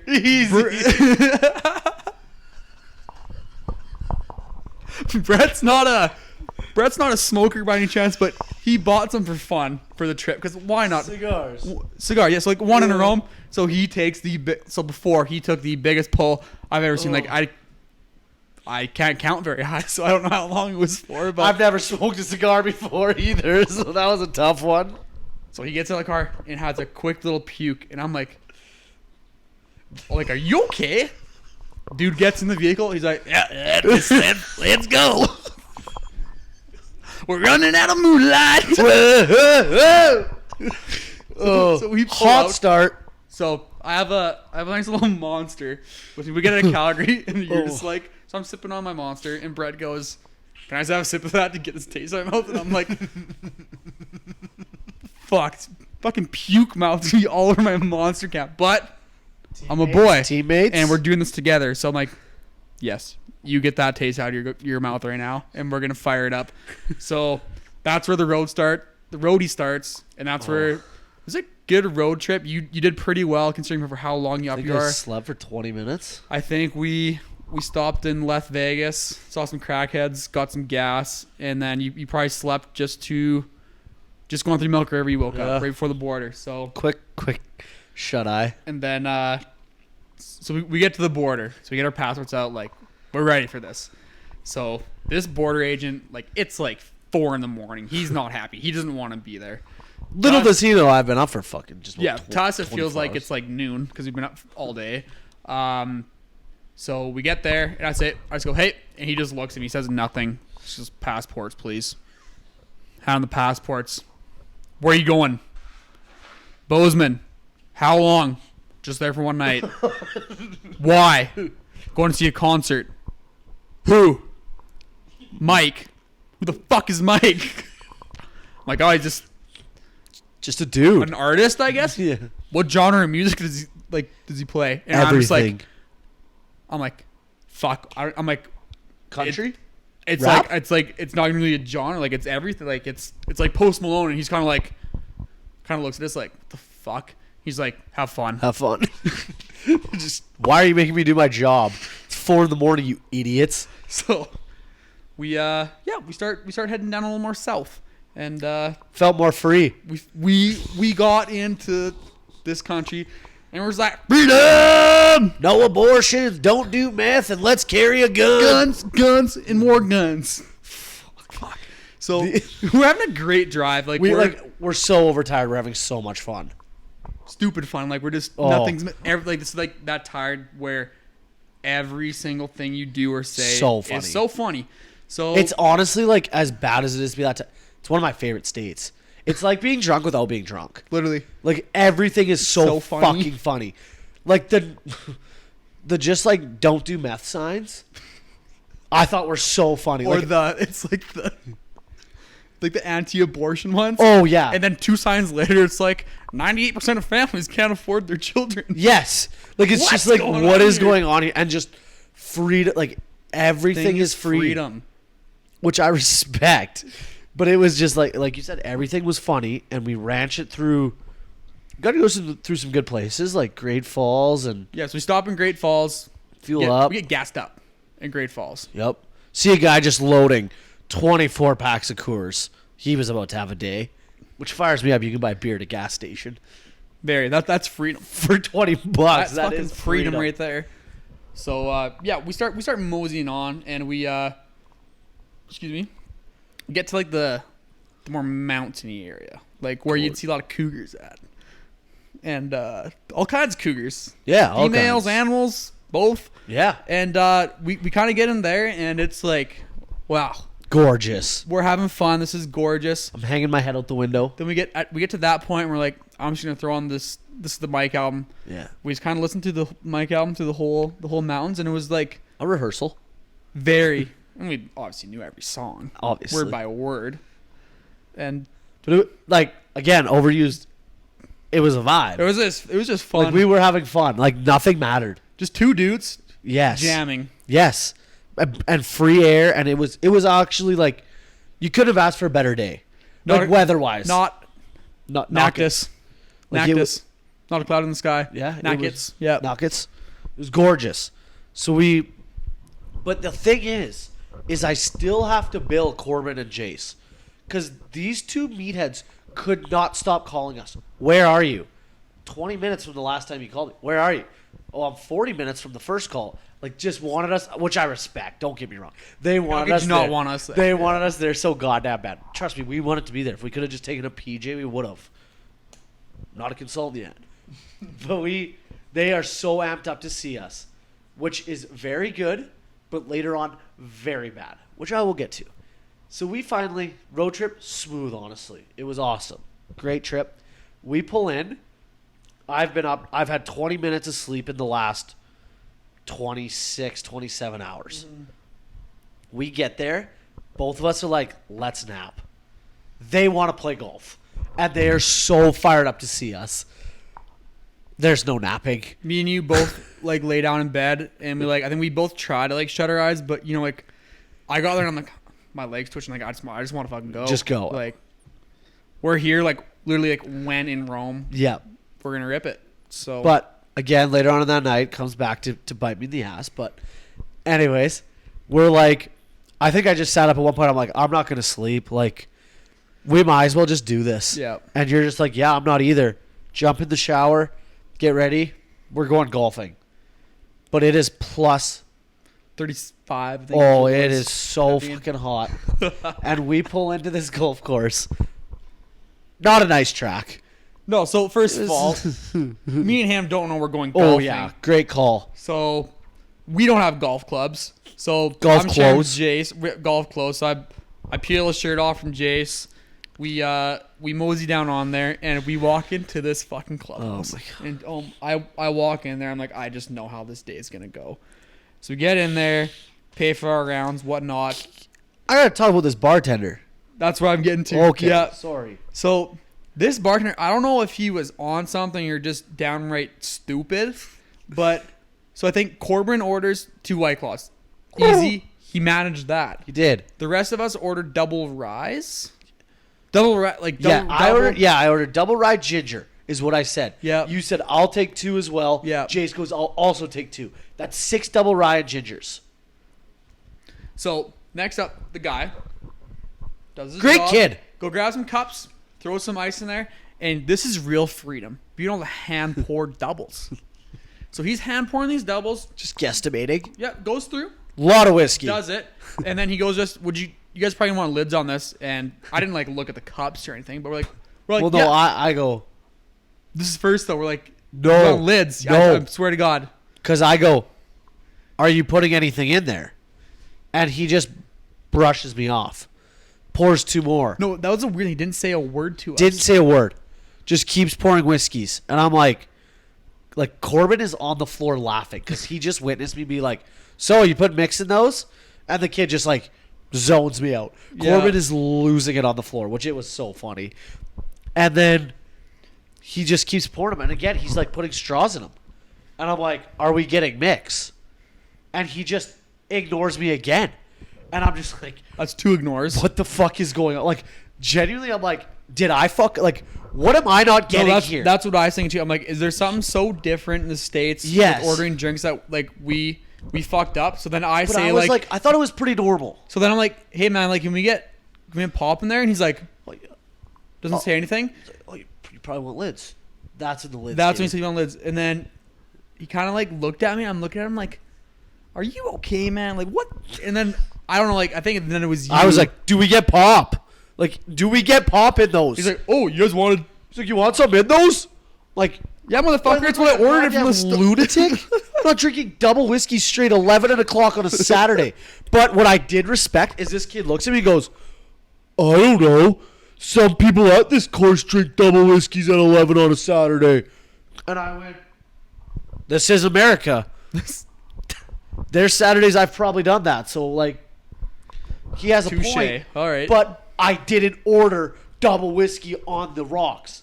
I clearly said, and then he goes, we have Sprite, Coca-Cola, ginger ale. I was like, yeah, I wanted ginger ale. He goes, you want ginger ale?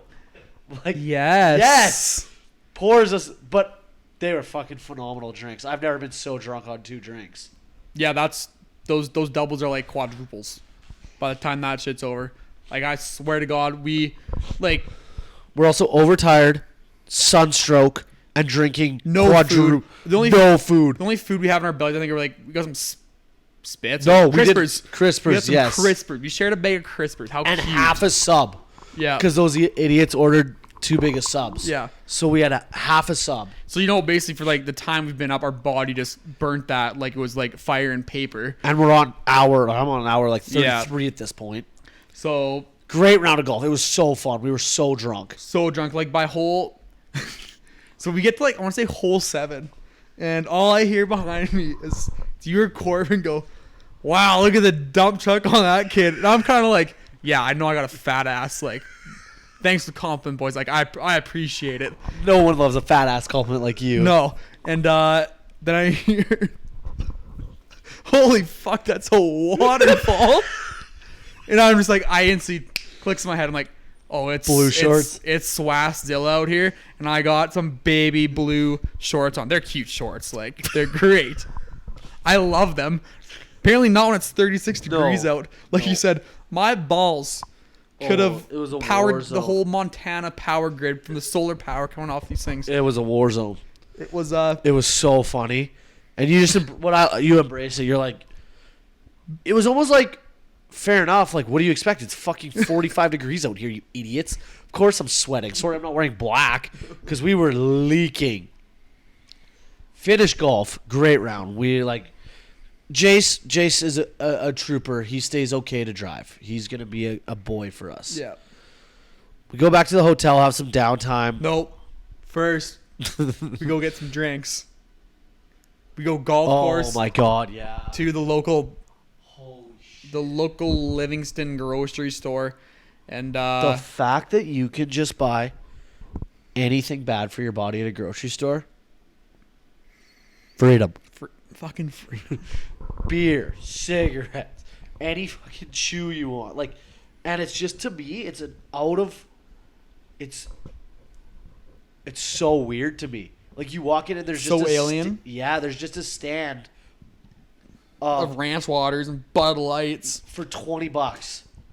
And I'm just like, I love this. Like, I want to move to Montana and I want to carry a gun. Keep that thing on you. I forgot we made a stop. Yeah, there. we did. I was in one. So after that, we get back into that Auschwitz hot vehicle, and we pretty much get to the hotel, and you guys are like, "Let's go cruising." I'm like, "I'm going to shower because my You're a war bottom zone. half of my body's a war zone. Like I need to Yeah. go in there." So I jump in And there, we wanted to see Livingston. and you guys wanted to see Livingston, Yeah. and I get in the shower, and I just turn that thing just so it's on, and it's like ice cold. I get in there, ice cold. I'm like, oh, I need this. Kind of sobered me up a bit. Yeah. I did. You guys come in and Hammered. just Corbin and I were so goddamn drunk at this point. Yeah. Like, too drunk. So I think you jump in the shower, No, I showered before golf. right? But I think there's some subs left, so we kind of tied those and got a bit of food in our bellies, feeling better.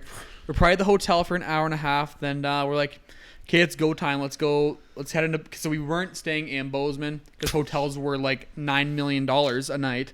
So we're staying in Livingston, 30 minutes out. So Nice little spot. we head into Bozeman, and I'm very impressed about this. Kind of a cool, like, little western old downtown, but If like you've watched clean and Yellowstone, nice. like, it's very similar. Yeah. Like, it's awesome. So like, where are we gonna go eat? And like, I think we were all expecting like, let's maybe go to like kind of like a pub, get some bar food, kind of thing. This was a We- mess up. We end up at what's it? Something taco. Timmy's Tacos. I don't know. Some Jim's kind of Tacos? fucking one of the 9 million taco fast food joints in the States. So we get there and I just look at this menu. I'm like, this is not gonna be good for my fucking stomach.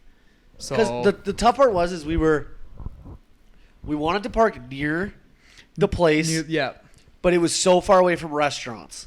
And the timing wise, we didn't have enough time to walk to a restaurant, walk back and eat. So we're like, let's just gut it out, hammer some quick food, get back. Yeah. Continue. So we fire into this Taco Bell. Not Taco Bell. It's something else. I can't remember the name. Forgive me. Wasn't you memorable. order some food. Everybody orders some food. I'm just sitting on this menu. I'm like, what's gonna make me not Shit my pants. like and miss half the concert?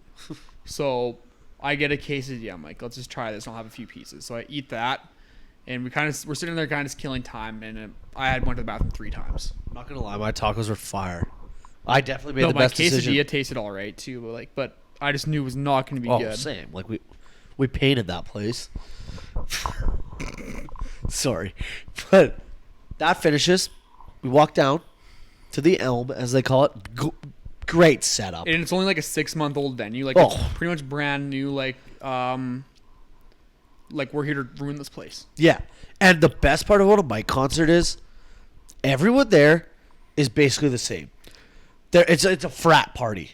Basically a frat. Yeah, let's say like an older frat party. Yes. But everybody's like the same. We just want to watch college football, talk about sports. And hammer beers. So we're in line. Me, being the friendly person I am, immediately walk up to this guy. It was kind of like both ways. Both, yeah. He came Like, kind of everyone was kind kinda of friendly, Very, yeah. I and was he very goes- surprised. Where are y'all from? Big Texas Big accent. Texas. I'm like, like, I bet you're from fucking Montana, eh? So yeah, I didn't even mean to throw that in there. So we just get shoot the shit. I go, you better not be a Longhorns fan. Turns out he wasn't, so we were good to be friends. he's an Aggies. He was an Aggies. Aggies fan, Gig yeah. him. So he goes, you ever been to one of these? We're all like, no, dude. Like, we're from Alberta.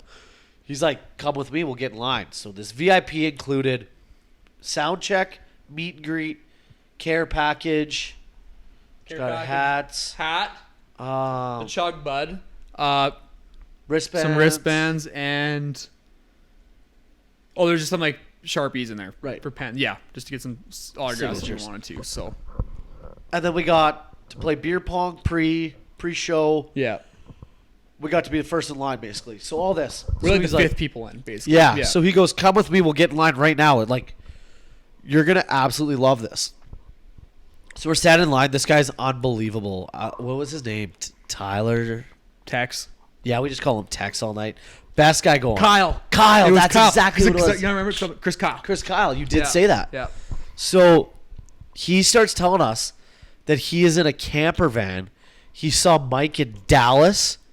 He drove Fort Worth. Fort Worth. Yeah. Sorry.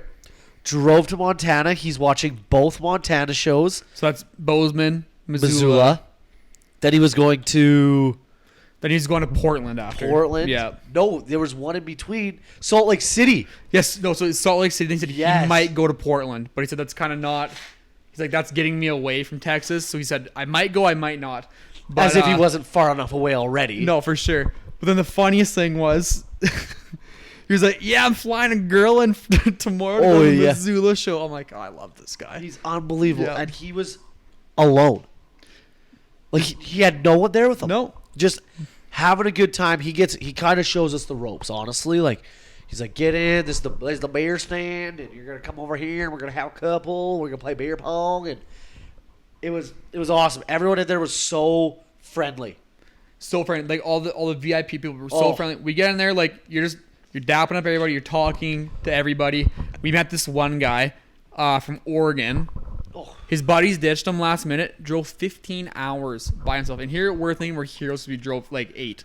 But it's just like, it shows how crazy Mike's fans are. So he said, there's a video I saw. He's like, people was like, oh, Mike fans are a cult. It's like, no, we're not a cult. We're a culture. Oh, I did see that. Yeah. So we get in there. We're playing beer pong. Carter's hot. Hate to admit it. I'm Steph Curry out there. You were. Splashed. You were splash zone. I thought those high arcs. Yeah, you did. Then Mike comes out. It's kind of surreal. He kind of comes out. It's like, hey guys, Come how's on it down. going? Yeah, come on down. And there's maybe, Probably 50. 50 of 30 us? to 50, yeah. like, not many people in this VIP, and we're us to the camera away from him. And he does his sound check. He does a song for us. Comes out to Rodman. Rodman fire track, too. I also wore a Dennis Rodman shirt, which we'll get to. Yeah. And he takes, what do you say, 20, 25 questions from the fans? It's probably 20 minutes question. I bet you he's there. Yeah. Answering all these questions. He's unbelievable. He's a personal person. Then he goes, I'm going to jump down and sign some stuff and meet you guys. So we're all kind of thinking we wanted a picture like the 4 of us and him, which ultimately didn't really end up happening, but Whatever. 100%. Yeah. So you got to go up. You kind of got to meet him, shake his hand, get an autograph if you want to. And I had taken my care package out to the car because it was just like I didn't want to be holding on to it. Didn't really think of autographs, whatever. Just enjoy the show. So we're getting up there, and Jace, it was you or Jace. One of you's like, get him to sign your arm. And I was like, okay, yeah, that'd be fucking funny. Like, don't have to convince me.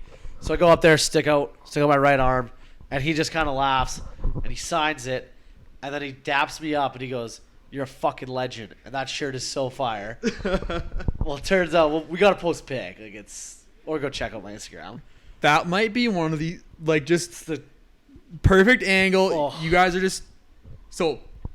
dapping up. He's got a big grin on his face. You have the biggest grin on your yeah. face. And everybody in the background is just laughing, smiling, grinning. And it's just like And it's such a quality picture.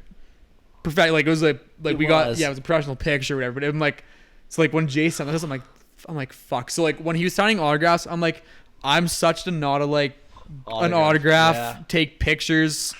whatever. I like that whole concert. I took 2 videos of skis. Yeah. I like phone is in my pocket. I'm not Just touching enjoy I'm it. just enjoying this. taking Honestly, this like thing. we took some videos. For the most part, I thought the 4 of us just vibed. Wasn't a lot of phone. No, Love that. and I just want to enjoy this. Take it in. But continue. But Most of the time, I was probably just like pretty much Obliterated. incoherent. Yes. But yeah, so got the pick. that kind of happened, and then we they start letting everybody else in, and they start coming in. Floodgates, like this lineup like around the building, kind of cool. Which was like shouldn't say we. I was honestly a little nervous. Yeah, so when like the VIP was that little, I Little. didn't know what the show was gonna be. yeah, so we're kind of like fuck, is this kind of gonna be like a bit of a bust? Like, of course, like we're there to see him, but You want the marry her. atmosphere. You want the atmosphere there. You want to have a good time. And honestly, it was like the perfect amount of people, with like 99.9% the perfect people too. There's a few outliers in there, and we'll get to that. I made friends. But for the most part, we had fun. We made had friends. a lot of fun. I met a lot of people from all over the place. Near the end, I met this guy. So I just like we come in the bathroom together and we're just talking. He's like, "So where are you from?" I'm like, "I'm actually from Calgary, Alberta." He's like, "Oh, no way." I'm like, "Yeah." He's like, you know, like Alex Singleton. I'm like, I don't know him, but I definitely know who he is. And he's like, we're like family friends with him. Like he lived like pretty much close to us, like because he went to Montana State, right? Or Montana. Whatever. He fucking played football in Bozeman. So he's like, yeah, like I know him really well. So he's got talking about it. He's like, yeah, I love Banff. I love Calgary. I got to come up soon. And it's like, it was nice. Like a lot of so of course. Every Also, time like, he's Mike- I'm from Canada, like from Alberta. Oh yeah, I'm like, fuck off. Mike asked where are the Albertans. He goes, I know you'll be. Where are the Canadians? He goes, I think- know you'll be here. Do you know what? I think that was because of me. Because I was commenting on every picture and TikTok for like 2 weeks before. I'm like, I'm coming down from Calgary to Bozeman, like me and the boys. So I guarantee he saw that. He knew it. He knew we were Saw that there. at some point. And he so, pointed us like respect. yeah, he's But- like, I know there's some guys from Canada. And we're like, right here. How about our Texas guy telling me that I'm the only one with a Canadian accent? Yeah, he did say that. What the fuck? If anybody like I thought would have one, maybe like you'd point that towards Corbin. So here's the thing, like one of our friends, or I haven't seen her forever, but she's from College Station. I'm like, do we have accents? And she's like, not really, but just because I don't see you guys often, like it's there for sure. Like Sounds different from what they hear. Yeah, 100%. So I'm like, okay, fair enough. Like I think anybody. Well, like I doubt they think they have an accent too.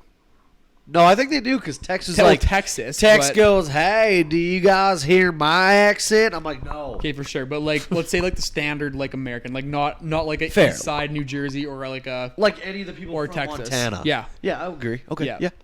but yeah. Anyways, where were we? Where were we in the timeline of the day? I don't know. I So got let's told just I- say shit-faced. everybody's coming in, and we makes friends with some 2 blonde chicks from Great Falls, and they kind of hang out this night. Out comes the big body Bugatti skis. And I'm like, I'm kind of excited to see this guy. Like, we'll see how What's he he does got? out here. This dude has some fucking pipes on him. He could sing. Did a few of his songs. I think he ended up doing like more cover songs than He did a Morgan Wallen. He did Tim McGraw. He did, was it Fergie or something? Did he do Unwritten? No, it wasn't unwritten. It was a something heater, like- though. It's on my phone. Okay. I don't have it on me, Well, but so maybe actually you sent it all to me. Maybe I'll throw it up right here somewhere. it's a heater, though. And he Yeah. kind of got, like, he was so good. I was very impressed. I was Very kind of I just wanted to see him smoke a cigarette and drink a beer on stage. He outperformed that. Like, he 100%. he ripped it. Came in there with like the Ohio State No, Nebraska. or Nebraska cutoff. Oh, yeah. Fire. Sauce throwing the horns down. He Yeah, shouts that out. yeah. Crave that energy. And so he gets done by this time. I've had about 9 double Oh, we're so Ryan drunk. Cokes. Also, when I went to the bar the first time, I'm like, yeah, can I get a double Ryan Coke? This girl looked at me like, she's like, well, we got Pendleton. I'm like, yeah, Pendleton's good. Give me double Pendleton and Coke. And then I like, do they not call it rye there? Which maybe that's why that kid maybe got messed up. maybe that. Oh, I didn't think about that. I don't know. But anyways, they pour him strong. And the best part, not the best part, but one of the parts I look back and will always laugh at is I'm pretty good bladder. Like, I don't got to piss a lot. Not me. Yeah, wow, I'll get there. You and fucking Jace probably spent 3/4 of that goddamn concert going back and forth to go piss. But the best part was the boys always brought back drinks. And it was nothing like seeing your boy emerge from this crowd of people with 3 whiskeys above his head, ready to feed the fellas. Like, talk about an Energizer Bunny move. I was like, I went full. I was just a rancher that night, bringing my food and water to my herd. You were. My herd of homies. Oh! So, yeah, I made sure the boys. We're also on like hour 45 at this point. Yeah, brain's not functioning. We're just there screaming our lungs off like I do this concert. And let's just say this: this concert, I guarantee 99% of the guys and girls in there knew every word to every single song. So which cool. Was so sick. So, yeah, let's get The concert, I don't remember much. my Fire. favorite concert of all time. Yeah. And I have seen some good people. I want to go again. I'll go with Oh. him for sure. I think it plays in the smaller venue, the people, how close we were. Like, absolute time of my life. And he is so goddamn talented and so good. And when he was in the crowd, like, I could have reached out and touched him. And he's there singing like Girls These Days, which is such a heater. And the whole place is just bouncing up and down, singing his songs. Everyone is hammering drinks. Like, just the happiness. It was just happiness everywhere. A lot of happiness. And the songs he sings and just, oh, what a moment. What a time. It was so much fun. So much fun. I just want to touch quickly on that 0.01% of people that were just trying to not. Oh, my friends. They're trying to wreck our night. So we're maybe like 3 or 4 songs into like Mike's performance, and I just kind of feel this like push on my back. I'm like, what the fuck's going on? So I look behind me. There's this guy and this girl, and I look at you, I look at Jace, I look at Corbin, and I'm like, I'm not fucking budging. We're not moving. So at one point, my heels are dug into this floor, and they're leaning on me.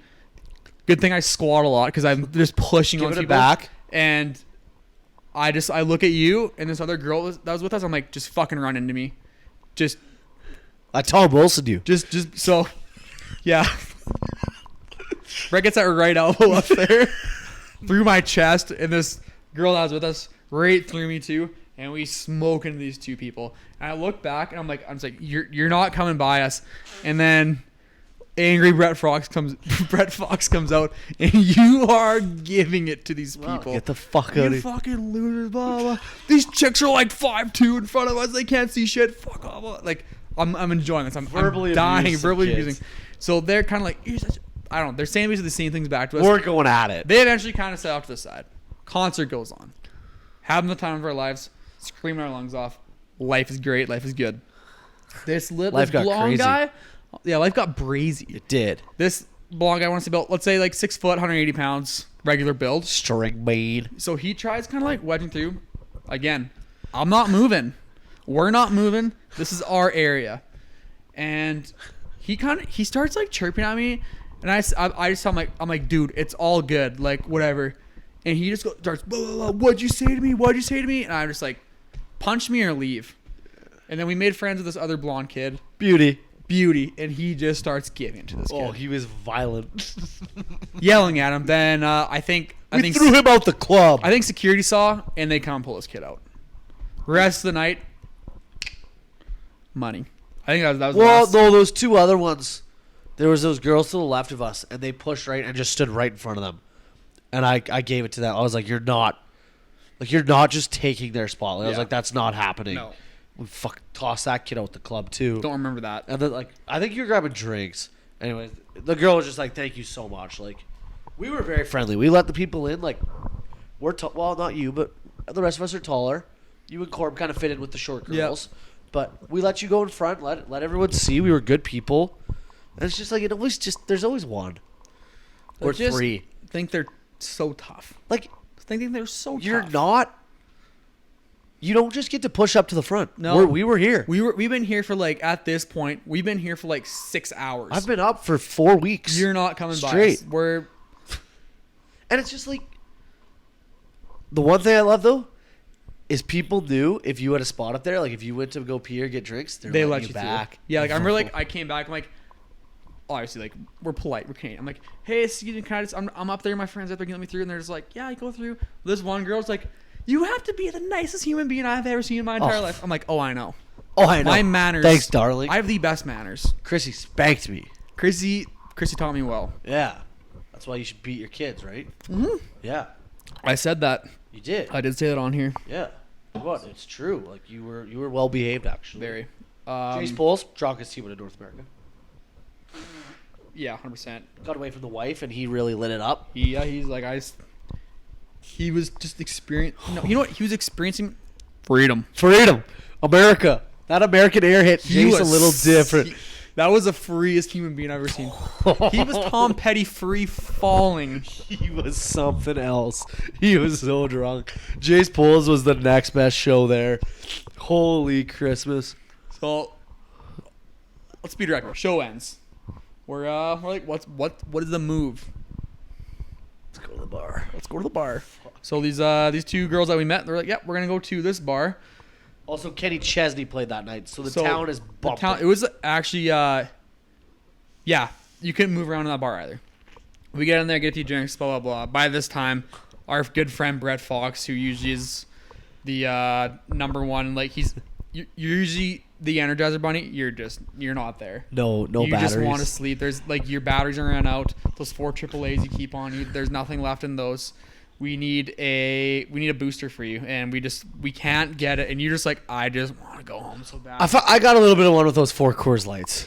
But you did. Little bit. I tried. I went on. For the boys, I Kinda tried. found it back. I Yeah, tried. And that's what, like, I remember the funniest thing, Jace. Of course, he was like this.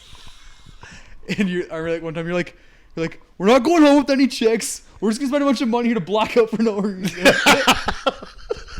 Jace comes to me later, and he's like, what the fuck's Brett talking about? He's like, yeah, just because it's Tuesday, he'll get blackout for no reason.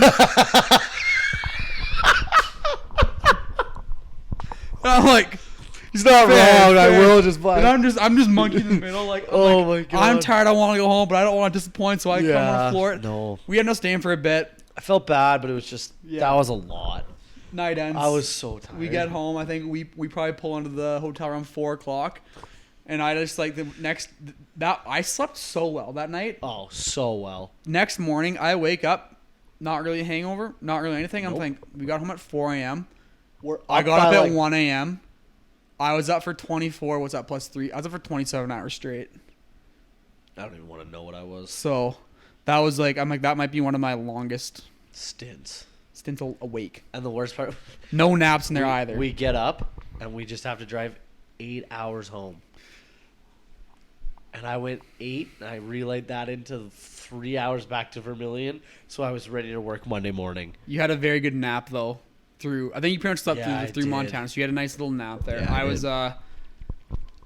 I was like that evening. I'm like you might have to drive tomorrow. Like we'll have to swap. But I was just something You got about in the me. mode. It's just something about me and the left seat of a vehicle. And I get it. I Just get go.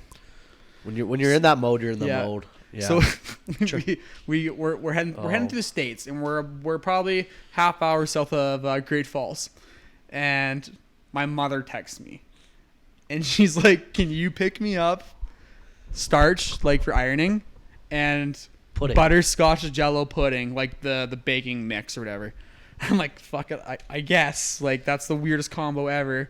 So we pull in the old Great Falls Walmart. the best 27 minutes of this trip. Oh my god. I wouldn't go that far. It was an entertaining, not the best though. We went to a sick concert. Let's be real here. Unbelievable 27 minutes in Minutes. Walmart. So then Troy calls me right before we get into Great Falls, and he's like, "Hey, Lucas wants some chew, and can you pick?" I'm like, Troy, do you want some squeezed cheese? Yeah. Who doesn't? Troy loves a squeezed cheese. How can you not? That's just so fun. So we're in there. We're going down the aisles. We're looking. I'm like, we can't find squeezed cheese anywhere. It's nowhere. It's not even by the Cheese Whiz or anything. So we asked this guy, and we're like, hey, where's the squeeze cheese? He's like, it should be down here. It's not there. Which, like, we had fun touring. I had a lot of fun in just in Walmart. And you said it perfectly. You're like, I could just people watch in this joint for like put a 12 12-hour hours. shift. Yeah. Because there are some creatures. It's like nothing you've ever seen in there. It's just... 1 in 3 T-shirts has something to do with guns. Guns. I don't even know Guns. what it Freedom. is. Freedom guns. Just the collection of people It's just in like... an American Walmart. So, like, we'll see the news. How there's a school shooting every 2 days. And, like, in Canada, we're like, you know what? Maybe they might actually bite for some gun control down there. And you go there and you're like, no hope. Absolutely no hope here. Everybody just wants guns. They just want their McDonald's. And they want their squeeze cheese. They want the most unhealthy combination and the most freedom ever. Yeah, so anyways, our hilarious Walmart tour ends. We're just in there cracking jokes about people the whole time. I'm surprised we didn't get shot because Montana's an open carry state. We get in that car and we basically just buzz it back, and we're kind of getting across the border, and the border agent is like, "What's your total value of like goods and whatever?" And we're like, $13. And I'm like, I grabbed the bag. I'm like, yeah, I got butterscotch Jello pudding mix and Chick-fil-A sauce. And he just looks at us like, only the essentials. only the essentials. And The craziest part is, though, we could have had 14 pounds of the meth they told us not to do. yeah, They didn't look. They didn't ask. They didn't check anything. because we pulled up like comedians, obviously. Fair. It was kind of funny. That guy was so funny too. He was a beauty. We should have told him like, hey, I know Ben Kemball. You know Ben Kemball? Yeah. You want Also, to my auntie, my cousin works there too. So You want to fuck with us? yeah, I'll have you fired. No, Ben Kemball. yeah, I know Ben Kemball. Guy owns Dairy Queen. Do you think Ben would let us like? Sneak stuff? Yeah, No, I feel like he's a man of the law. he can. Like that's his job. That's his career. This is You gotta living. respect it. No, I do. Would you... I love guys who protect Canada. I love the troops. Yeah, would you let me do things on an airplane I'm not supposed to? I mean, it's not my job because I'm not back there anymore. But no, Yeah. no, I'd like Just like I wouldn't let you mix A and B horizons of the soil. true. There's just things we're not allowed to do. There's a reason why the world's still turning, and that's exactly why. Because we're not mixing horizon A and B soils together. My job's just as important. Man, it's bad if you mix them. No, I know. That's I'm what not I'm saying. kidding. You can't mix A and B. You can't. That's like mixing like Cocaine and waffles. You're not supposed to do it. ice cream and ketchup. Doesn't work. No. There's just two things that aren't meant to be together, and it's horizon. That and is- soils. If you mix those, that is not...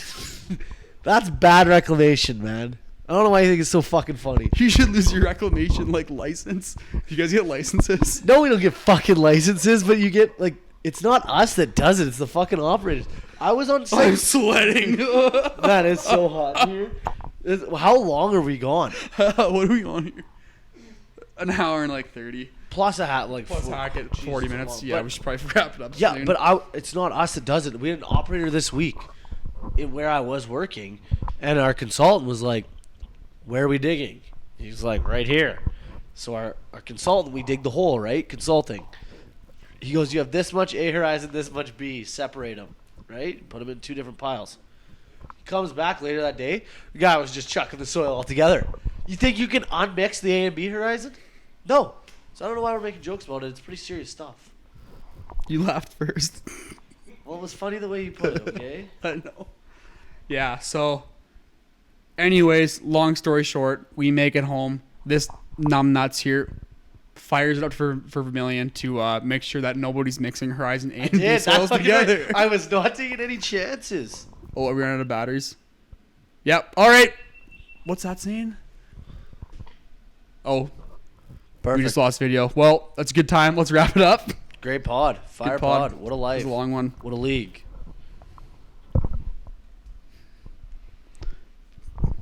Great job. Great job. Thanks for listening. We hope you enjoyed this entertaining segment of Gas That was Stop. good. And hey, as always, what do we do? Stay gassed up. Oh, yeah.